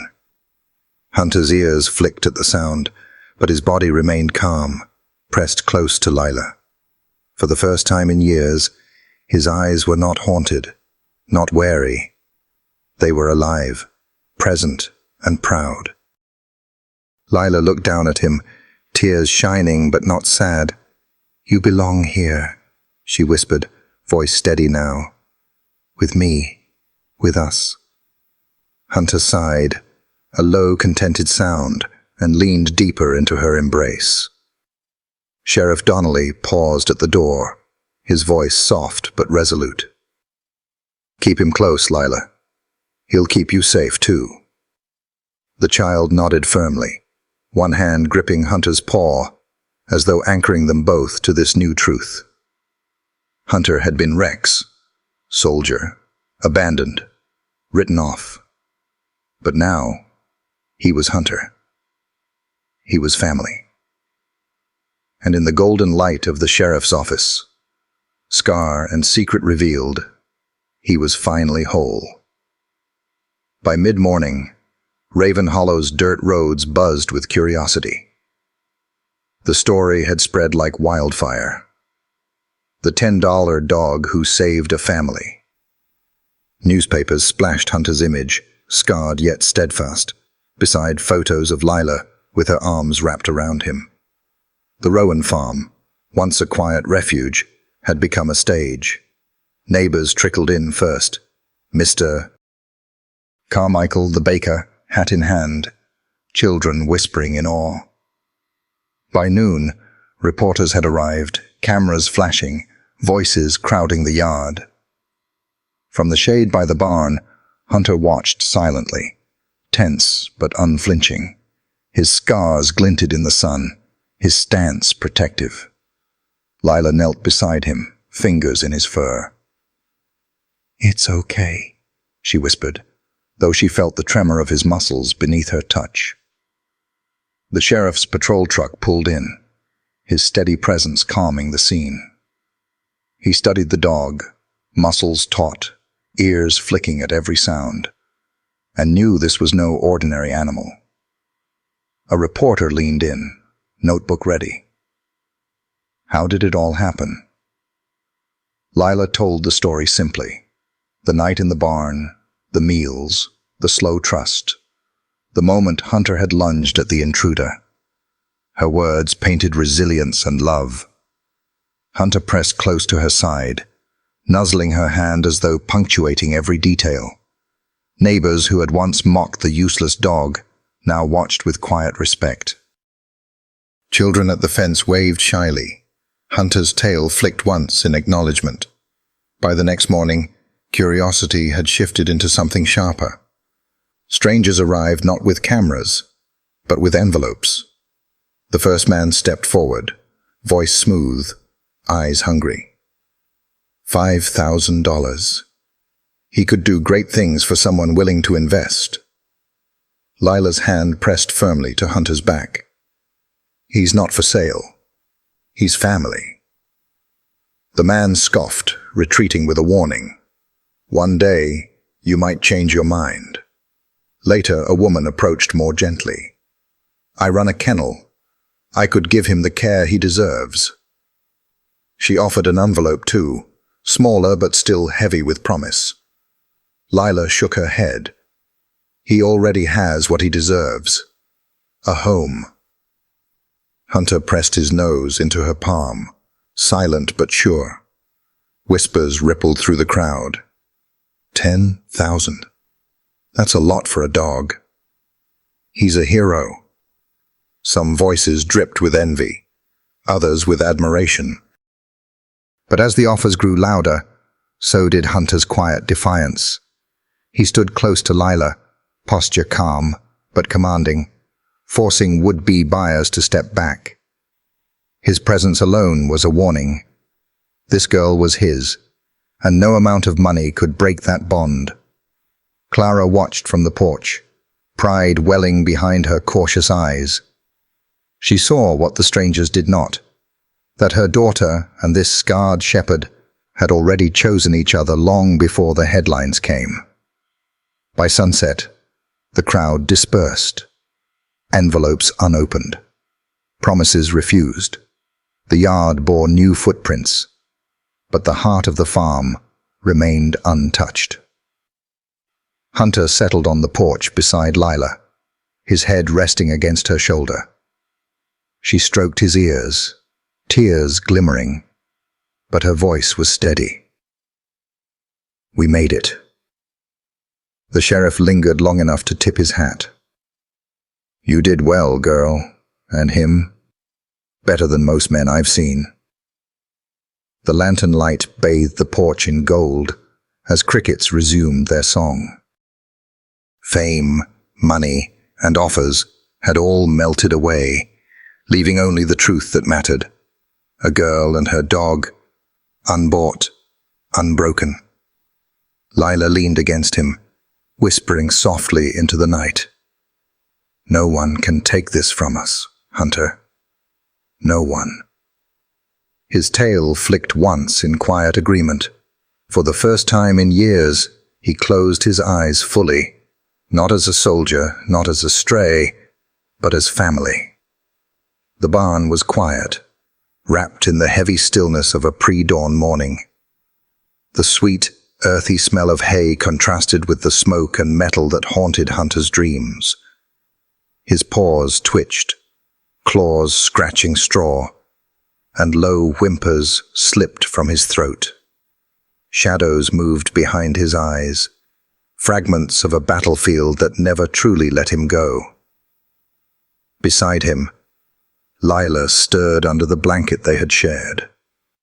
Her sleepy gaze sharpened as she saw his ears flatten and body tense. Reaching out, she pressed her hand gently to his side. He shuddered, but did not pull away. Hunter had learned that her touch meant safety, never harm. It's okay, she whispered, rubbing along his scarred back. Her thumb traced the uneven ridges near his shoulder, where old wounds had healed crookedly. His whimpers deepened, and she felt the ghosts in him. Memories she could never touch, of gunfire and shouted orders, of a life built on obedience and survival. You're safe here, she repeated, voice steady. The words tethered him, pulling him back from places where danger never ended. His pause stilled, his breathing slowed, though his eyes twitched behind closed lids, clinging to images of war. Lila curled closer, knowing patience was the only bridge between his past and the present they shared. Hunter's nostrils flared, and a low growl rumbled in his chest, as if warning of unseen intruders. Lila pressed her forehead against him, whispering his name over and over. Slowly the growl faded. His limbs stopped trembling. The scars of war remained, but trust softened their edge. For the first time that night, Hunter exhaled long and deep, surrendering to her presence. Tears pricked Lila's eyes. How many nights had he faced nightmares alone, waiting for orders that would never come? How many times had he been punished for instincts that had saved lives? She held back her tears, whispering instead, "You'll never be left behind again."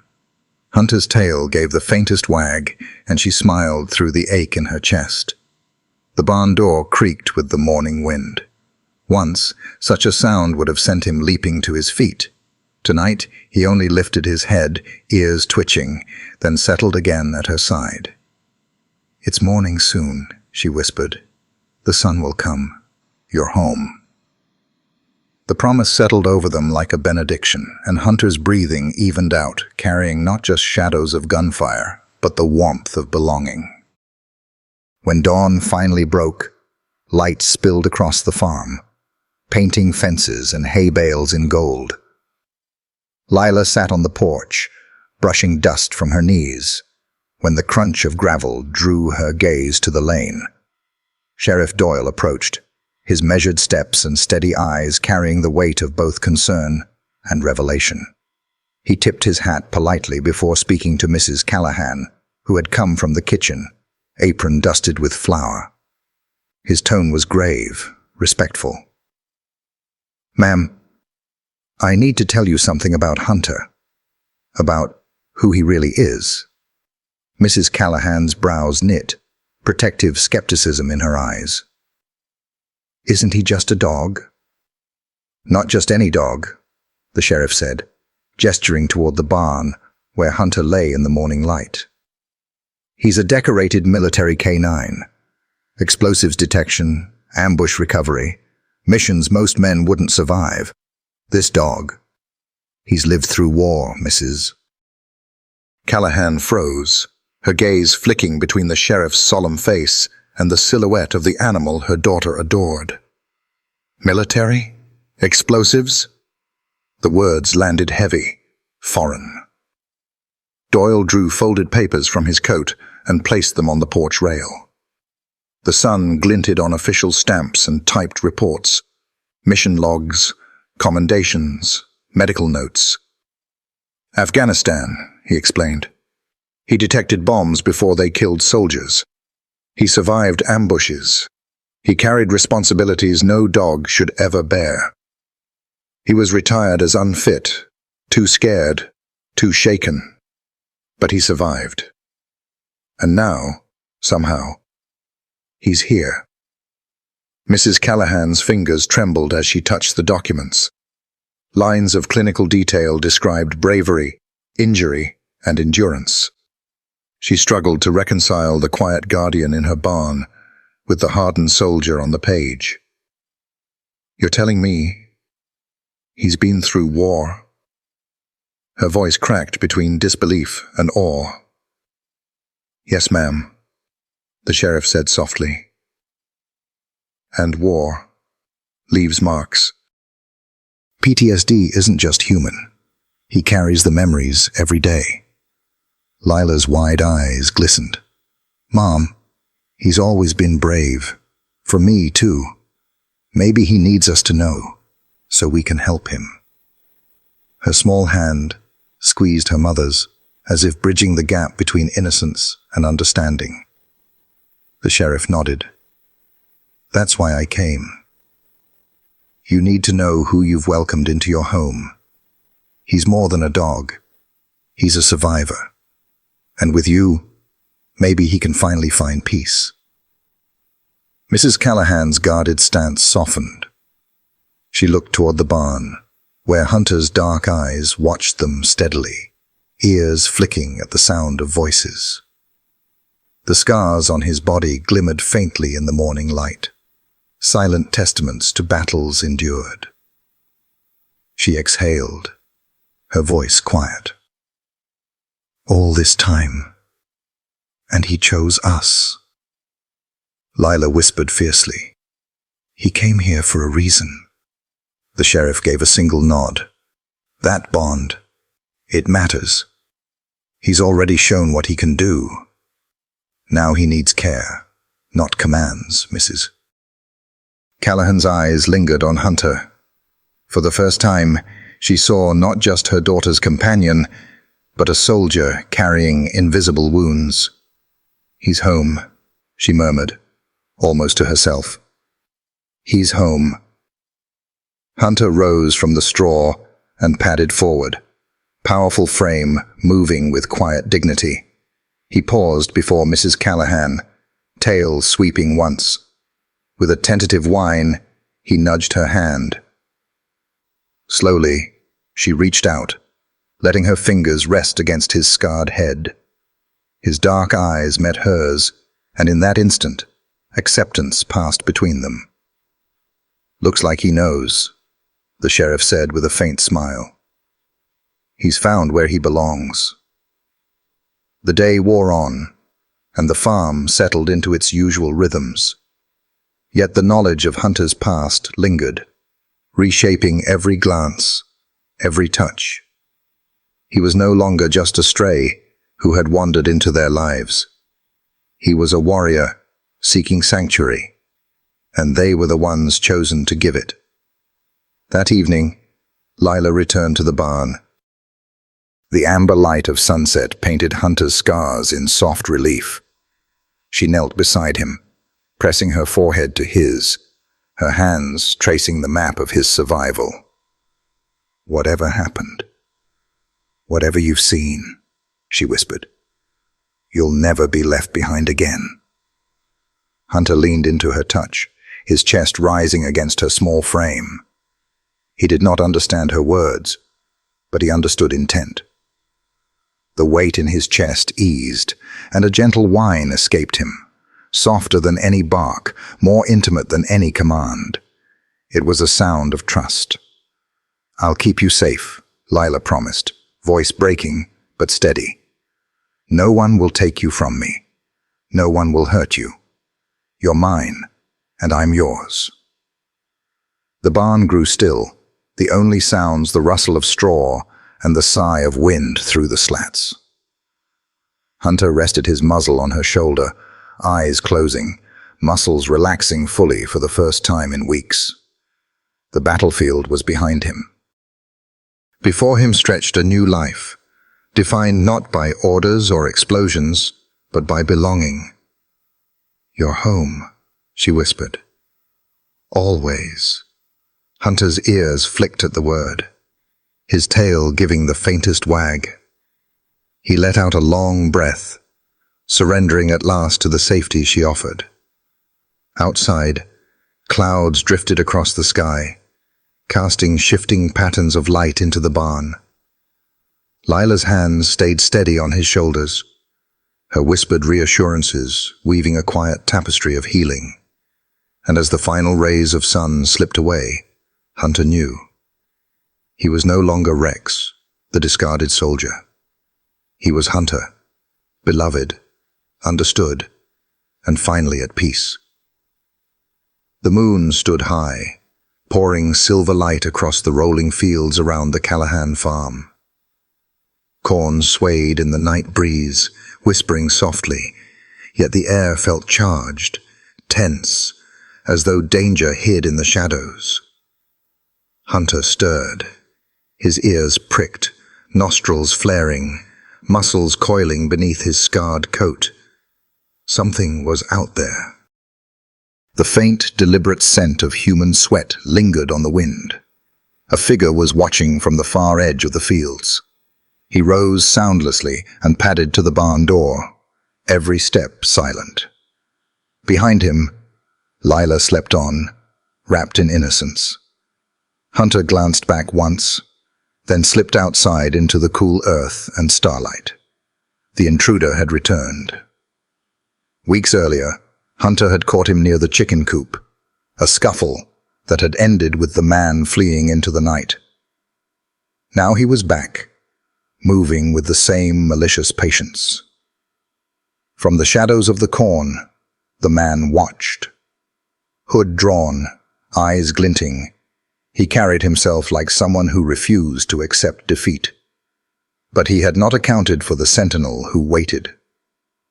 Hunter crouched low, tail stiff, ears swiveling toward the faint scrape of boots, his lips curled, releasing a low growl meant for the night itself.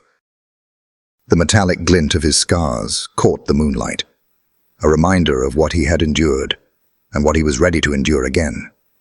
Lila woke to the shift in air. She blinked in the dim light and saw Hunter's rigid body pointed toward the field. She felt it too, the heaviness of threat, the weight of his silence. She hurried barefoot from the barn, pressing close behind him. Hunter moved with precision, paws whispering against the soil. Each breath was measured, each step deliberate. He could hear the corn rustle in unnatural rhythm, distinguishable from the wind. His eyes locked on the shadow beyond the stalks. The intruder leaned forward, testing boundaries, his hood hiding a face set in malice. He had come to intimidate, to probe for weakness, but Hunter was more than a farm dog. He was a soldier tempered by war, scarred but unbroken, bound now by loyalty stronger than chains. Hunter advanced, low and controlled, his growl deepening into a warning that vibrated through the earth. The man froze. In that instant, he felt the weight of his mistake. This was no ordinary opponent. This was a survivor whose entire being was focused on one thing: protecting the child at his back. Lila stayed just behind Hunter, one hand buried in his fur. She understood without words. He dipped his head slightly, a silent reassurance, while never breaking his gaze from the stalker. The man shifted his stance, boots scraping softly. He had expected fear, retreat. Instead, he found defiance, embodied in scars and muscle, in a dog who carried the presence of every battlefield he'd survived. The night bent around Hunter, making him seem larger, darker, immovable. The standoff stretched. The moon glared down, the corn whispered, the wind carried tension sharp as glass. Hunter did not lunge. He held the line, steady and commanding, daring the man to step closer. His body was both restraint and threat, a silent promise that crossing this threshold meant violence swift and sure. For the first time, fear cracked the intruder's mask. His eyes darted between the girl and the dog, calculating, realizing too late that intimidation would fail here.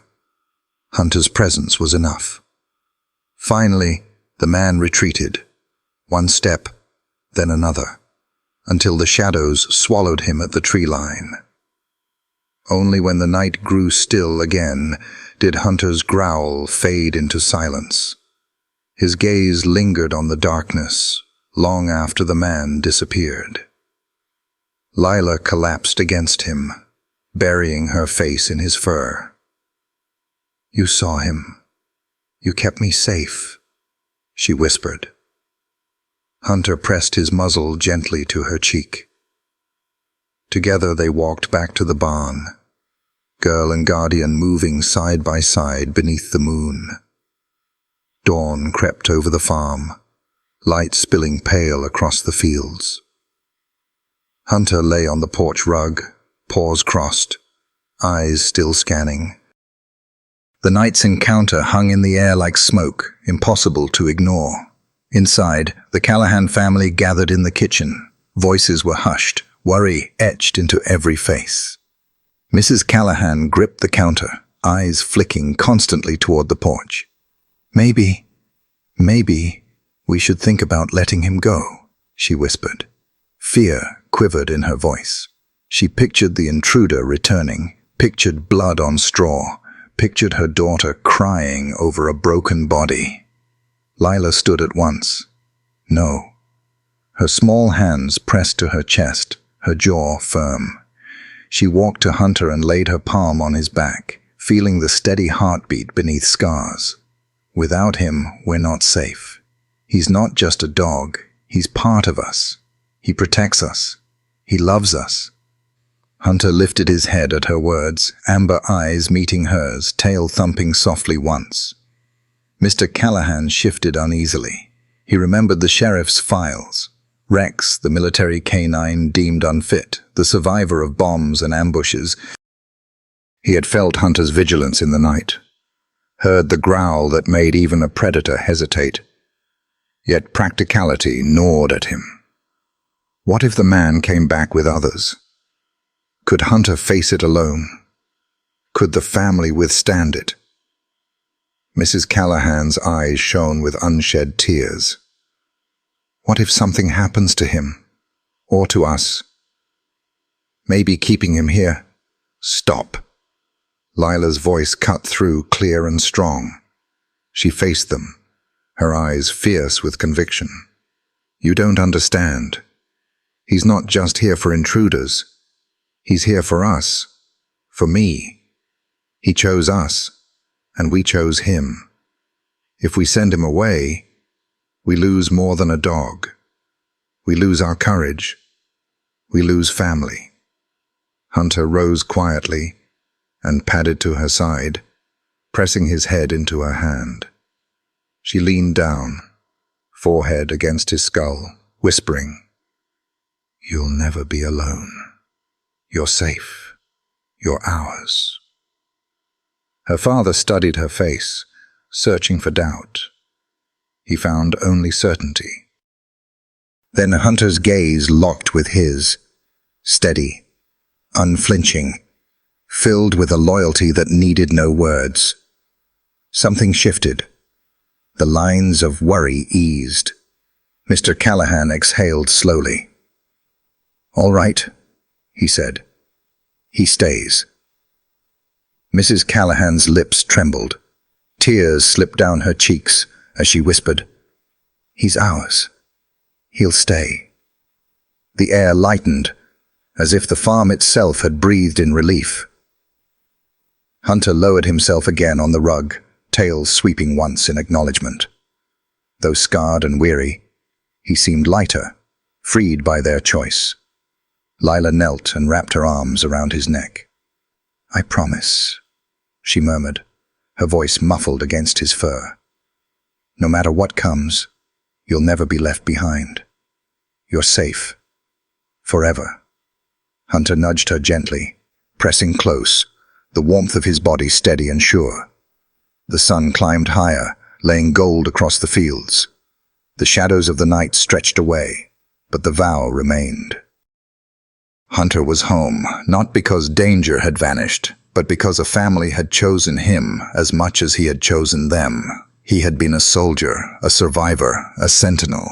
Now he was something more. Beloved, trusted, and bound to a farm and a girl who would never let him face the darkness alone. The sun rose over Raven Hollow with a quiet brilliance, spilling golden light across the fields, the barns, and the worn wooden porches that had witnessed years of ordinary life. But today was no ordinary day. Word had spread like wildfire. The dog who had saved Lila, who had held the farm against intruders, who had survived war and abandonment, was to be honored. The town gathered in a small clearing near the community hall, folding chairs set up in neat rows, banners fluttering gently in the morning breeze. Children whispered excitedly, their hands sticky with fresh lemonade, their eyes wide as they searched for the dog who had become legend in their young lives. Hunter sat quietly at Lila's side, his ears alert, amber eyes scanning the crowd with the calm vigilance of a soldier accustomed to danger. He had never been the center of attention before, and though he bore the scars of missions long past, of battles fought in deserts and alleys far beyond this sleepy town, he carried himself with the dignity of one who had earned his place. His fur gleamed faintly in the morning sun, the subtle sheen of health and care a testament to the devotion of the family who had taken him in. The sheriff stepped forward, hat in hand, voice carrying easily over the murmurs of the crowd. "We're here today to recognize not just a dog, but a protector, a survivor, and a friend," he began, eyes briefly meeting Hunter's.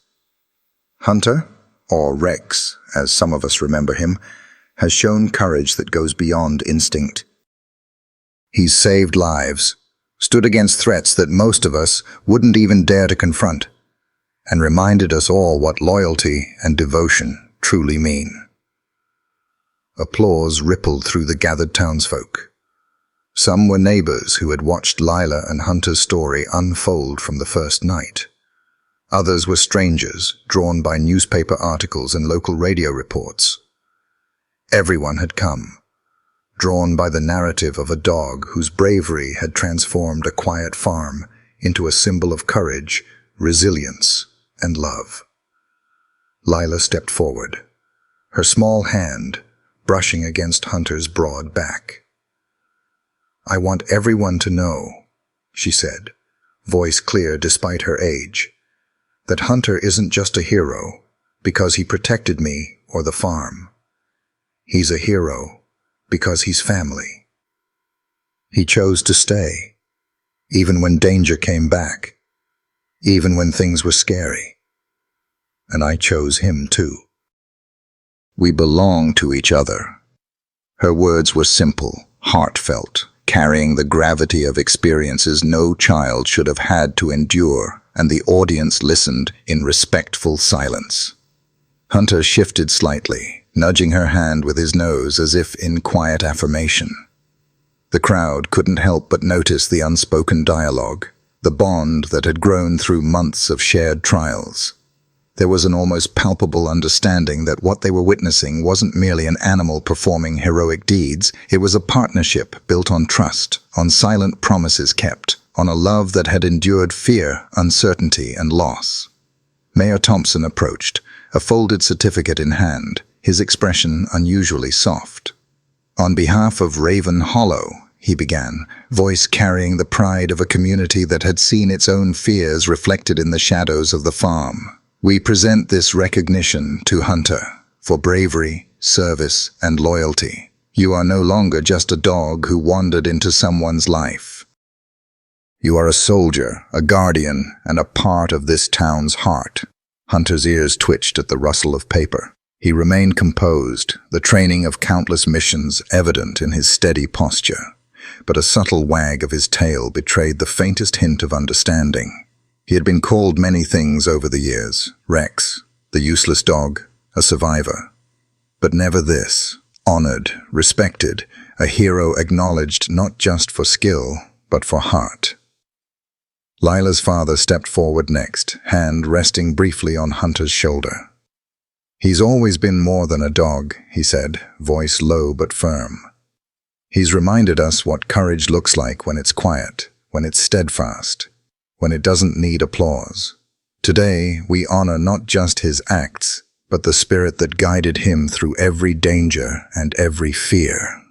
Around them the townsfolk murmured, some dabbing eyes, others nodding in silent agreement. Children reached forward, offering tentative pats on Hunter's head, feeling the weight of history and the strength of his muscles, the warmth of his presence.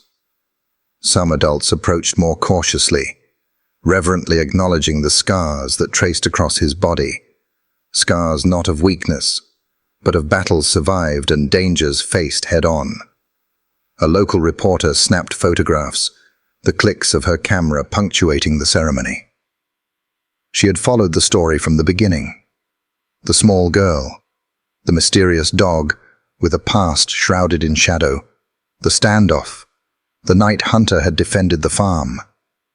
But in that moment, capturing the image of him beside Lila, tail resting gently on the wooden porch, she realized that no photograph could fully convey the gravity of the bond, the weight of the trust, or the depth of the love that had carried them through months of trials.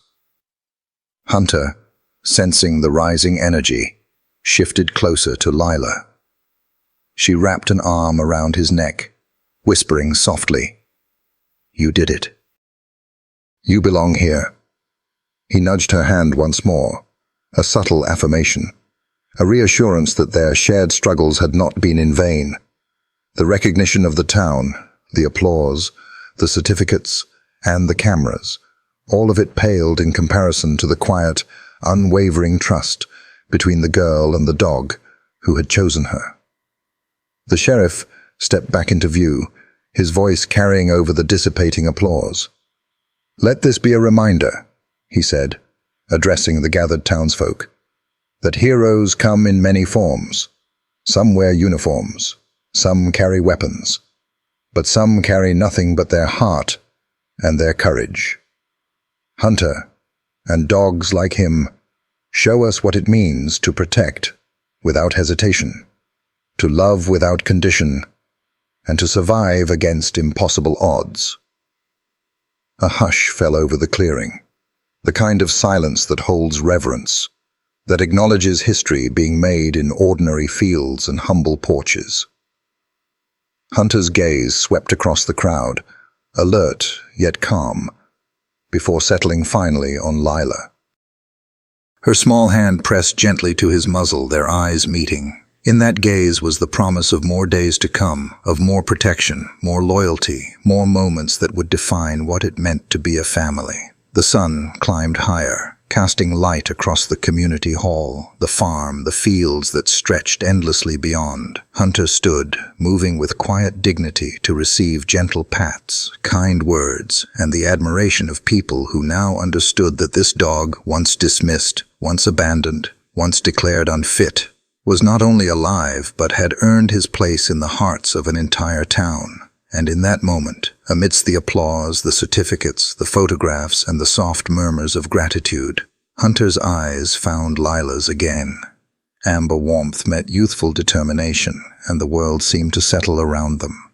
Recognition was fleeting, fame even more so, but trust, love, and belonging, that was forever. For the first time in years, Hunter allowed himself to relax fully. He had survived deserts, gunfire, abandonment, and fear. He had defended, protected, and endured. And now, as the people of Raven Hollow acknowledged him not just as a dog, but as a soldier, a guardian, a family member, he understood one undeniable truth. He had finally come home. The sun had dipped low behind the distant hills, painting Raven Hollow in streaks of amber and rose. On the porch of the farm, the air was thick with the faint scent of hay and evening dew. Lila sat cross-legged beside Hunter, her hand resting gently atop his broad back. The day's ceremony had faded into memory, leaving behind quiet, lingering pride and a subtle ache in the chest that comes with relief finally settling in. The farm was calm again, yet the rhythm of life felt different, changed by the events of the past weeks. Lila's mother, Amelia, leaned against the doorframe, arms crossed but eyes soft, following the girl and her dog in the fading light. She had watched the bond between them grow, from the first tentative steps Lila took toward the scraggly dog at the flea market, to the unwavering devotion that had become their daily language. And as she observed them now, the truth settled in her heart with gentle insistence. It hadn't been just Lila who saved Hunter. Hunter had saved Lila, in ways far beyond the physical. He had become her shield, her teacher, her unwavering companion. Amelia's mind wandered back to the day they had found Hunter for the paltry sum of $10. It had seemed almost like a cruel joke. So much courage, so much history, and yet he had been discarded as if nothing more than a liability.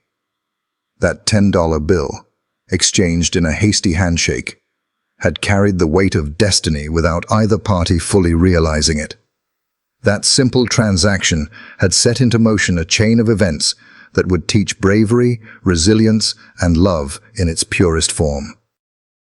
Hunter shifted slightly, nudging Lila's hand with his nose, and she leaned into him instinctively. There was a softness there, an understanding that transcended speech. She whispered his name, Hunter, and he responded with a subtle tilt of his head, a gentle wag of his tail, as if acknowledging not just her words, but the shared history, the trials they had endured together. It was a quiet conversation, invisible to the rest of the world, but filled with unspoken truths that were more potent than any words Amelia could muster. Amelia stepped closer, her voice breaking slightly in the evening stillness. You know, honey, it wasn't just you who rescued him. Hunter saved you too.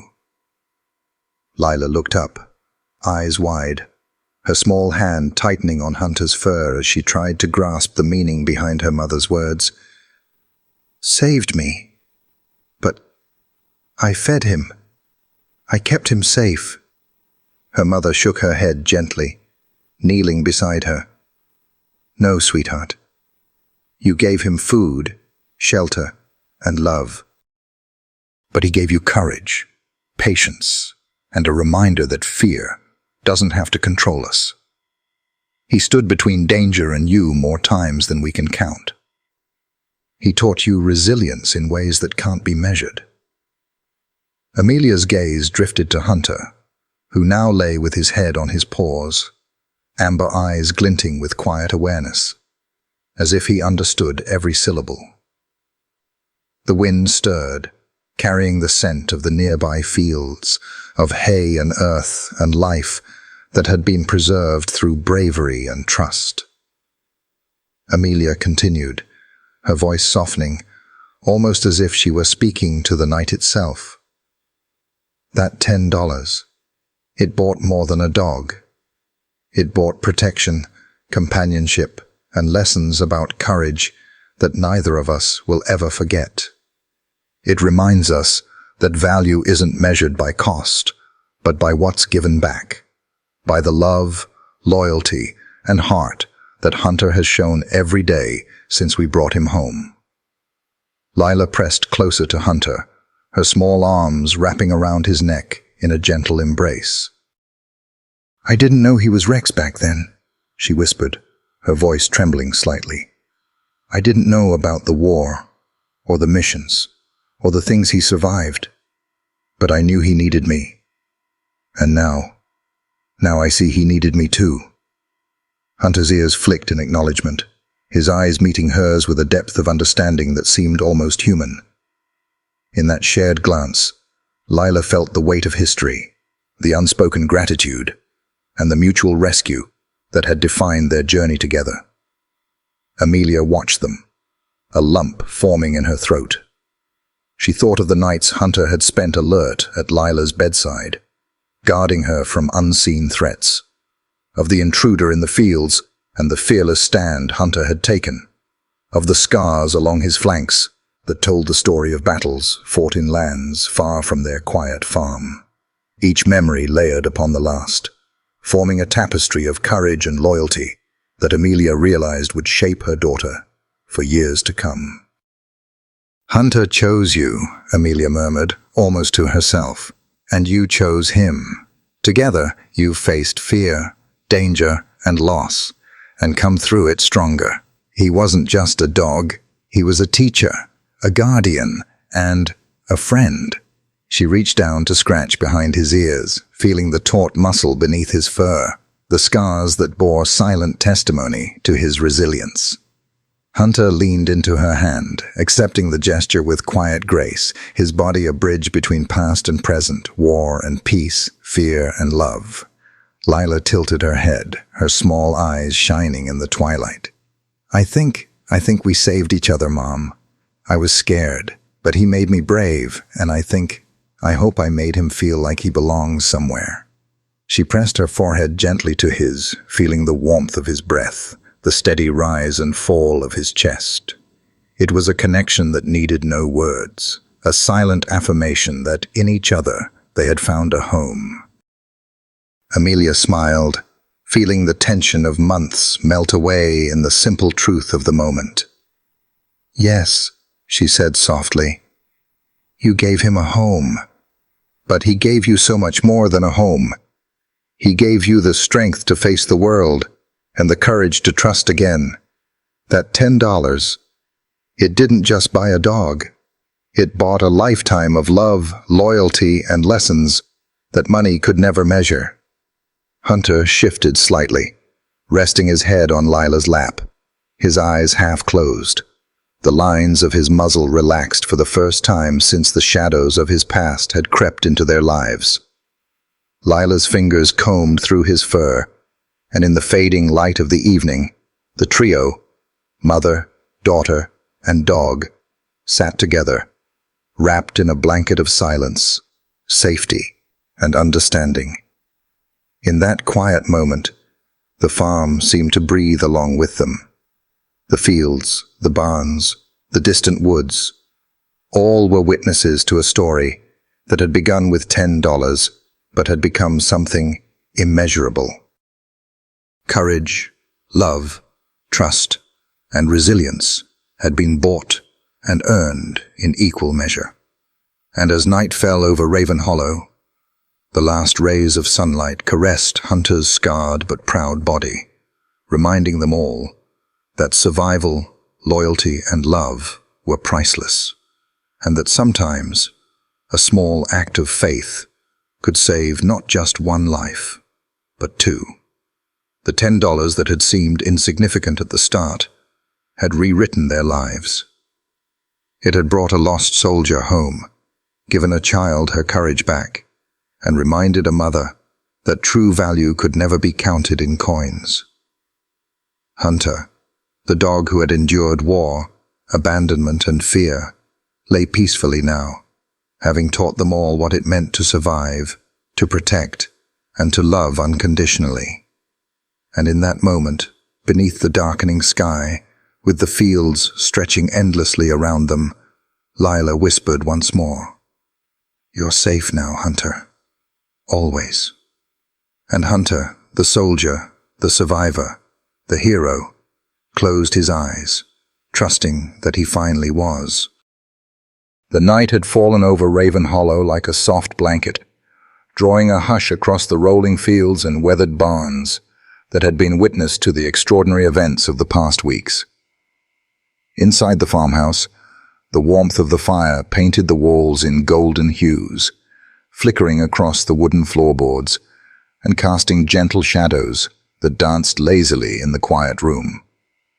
The aroma of burning oak mingled with the faint scent of lavender from the small jar on the mantel, a subtle reminder that life, despite its chaos and danger, could still hold moments of peace. Lila sat cross-legged in front of the hearth, her small hands resting lightly on the thick fur of Hunter, who had stretched himself out at her feet, muscles relaxed and eyes half-closed. The scars along his flank, once a testament to survival under fire, were softened by the flickering light, and the tension that had once defined his every movement had melted away into calm and trust. For the first time in what felt like forever, he exuded nothing but quiet contentment, a soldier who had fought wars not his own, finally allowed to rest. Lila's fingers moved slowly through his fur, tracing the lines that marked battles both seen and unseen. "You're my family, Hunter," she whispered, her voice barely louder than the crackle of the flames. She leaned closer, resting her cheek against the warm ridge of his neck, and felt the steady rhythm of his breathing. In that moment, words were unnecessary between them.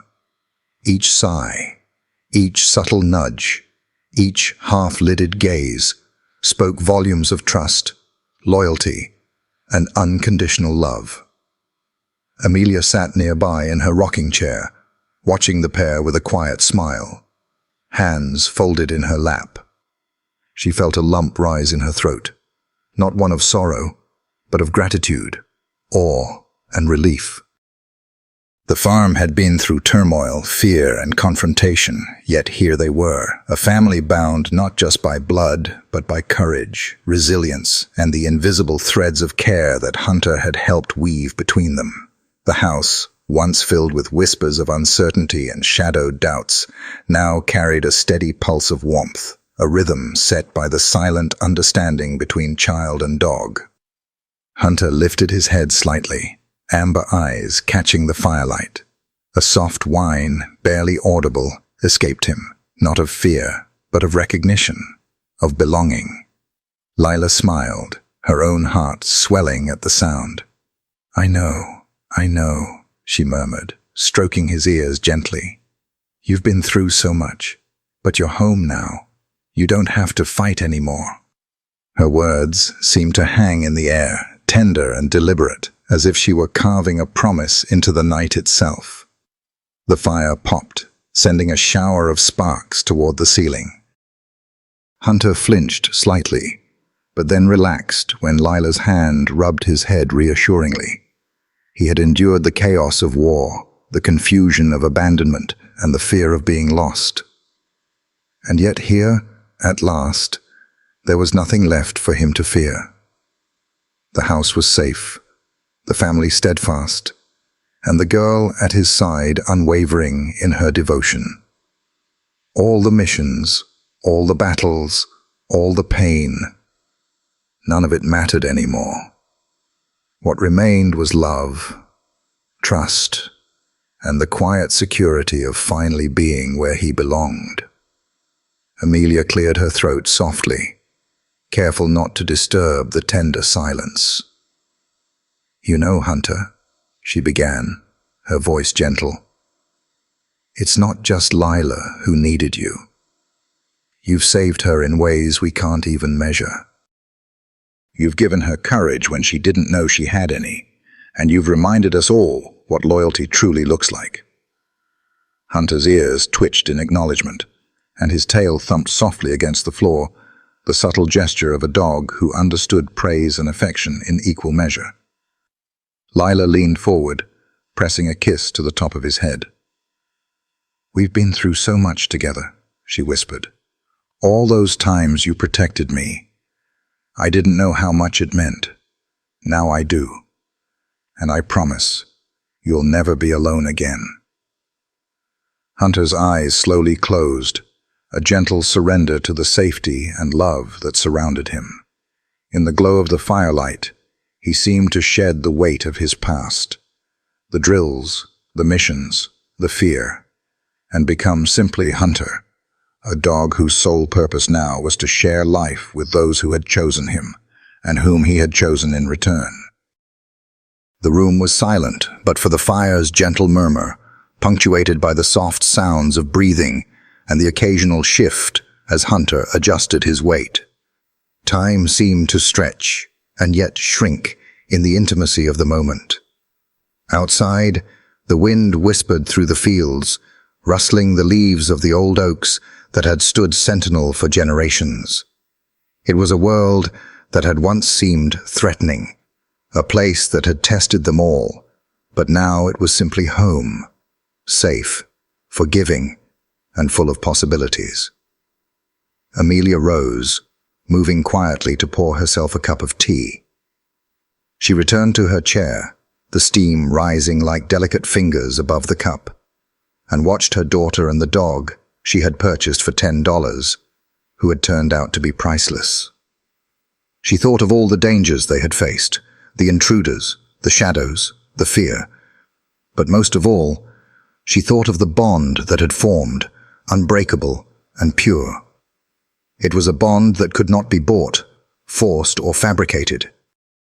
It had been earned, nurtured, and chosen, and it had transformed them all. Lila's eyes drooped as the warmth of the fire and the steady heartbeat beneath her hand lulled her towards sleep. She yawned softly, resting her forehead against Hunter's head. "Good night, Hunter," she murmured. "You're finally home. We'll face everything together." Hunter's tail thumped once more, a quiet affirmation, before he, too, settled fully into the comfort of the moment. The soldier, the survivor, the hero, it was all behind him now. Here, by the fire, he was simply Hunter, loved, safe, and finally at peace. The fire crackled once, twice, and then settled into a steady glow.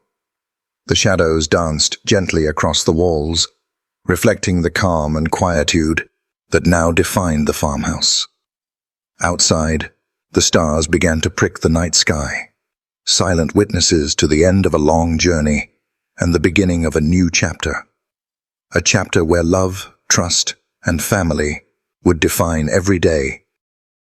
And in that quiet glow, Lila, Amelia, and Hunter rested, bound together not by circumstance, but by choice, loyalty, and the unwavering strength of hearts that had survived the storm. Hunter let out a soft sigh, settling his head fully on Lila's lap. She stroked him slowly, whispering once more, "You're my family, Hunter. Always." And for the first time in years, he believed it. Not as a soldier hardened by conflict, not as a lost dog abandoned to fate, but as a creature finally, unequivocally, home. Outside, the wind carried the faint echoes of their journey. Trials overcome, dangers faced, lives changed forever. But inside, by the fire, the story had reached its gentle conclusion. Love had prevailed. Courage had endured. And Hunter, once a lost and broken soldier, now rested in the heart of a family that would never let him go again. Stories like Hunter's remind us of the extraordinary bond we share with our dogs. German Shepherds, with their unwavering loyalty and keen intelligence, teach us about courage, trust, and the quiet strength of companionship. They're more than pets. They become family, guardians, and silent witnesses to our lives. Watching Lila and Hunter, we see how love can heal old wounds, how patience and understanding can transform fear into trust, and how the presence of a devoted animal can bring comfort in even the darkest moments. If you've ever wondered how to deepen the connection with your own dog, there are simple ways to start. Small moments of attention, gentle play, and learning to truly read their cues. One resource I've found especially thoughtful offers guidance on building trust and communication with your dog, helping you both grow closer while respecting their nature. It's not about training for tricks. It's about fostering a partnership grounded in love. Take a quiet moment today, sit with your dog, and just be present. You might be surprised at how much they teach you and how much you have to offer them in return.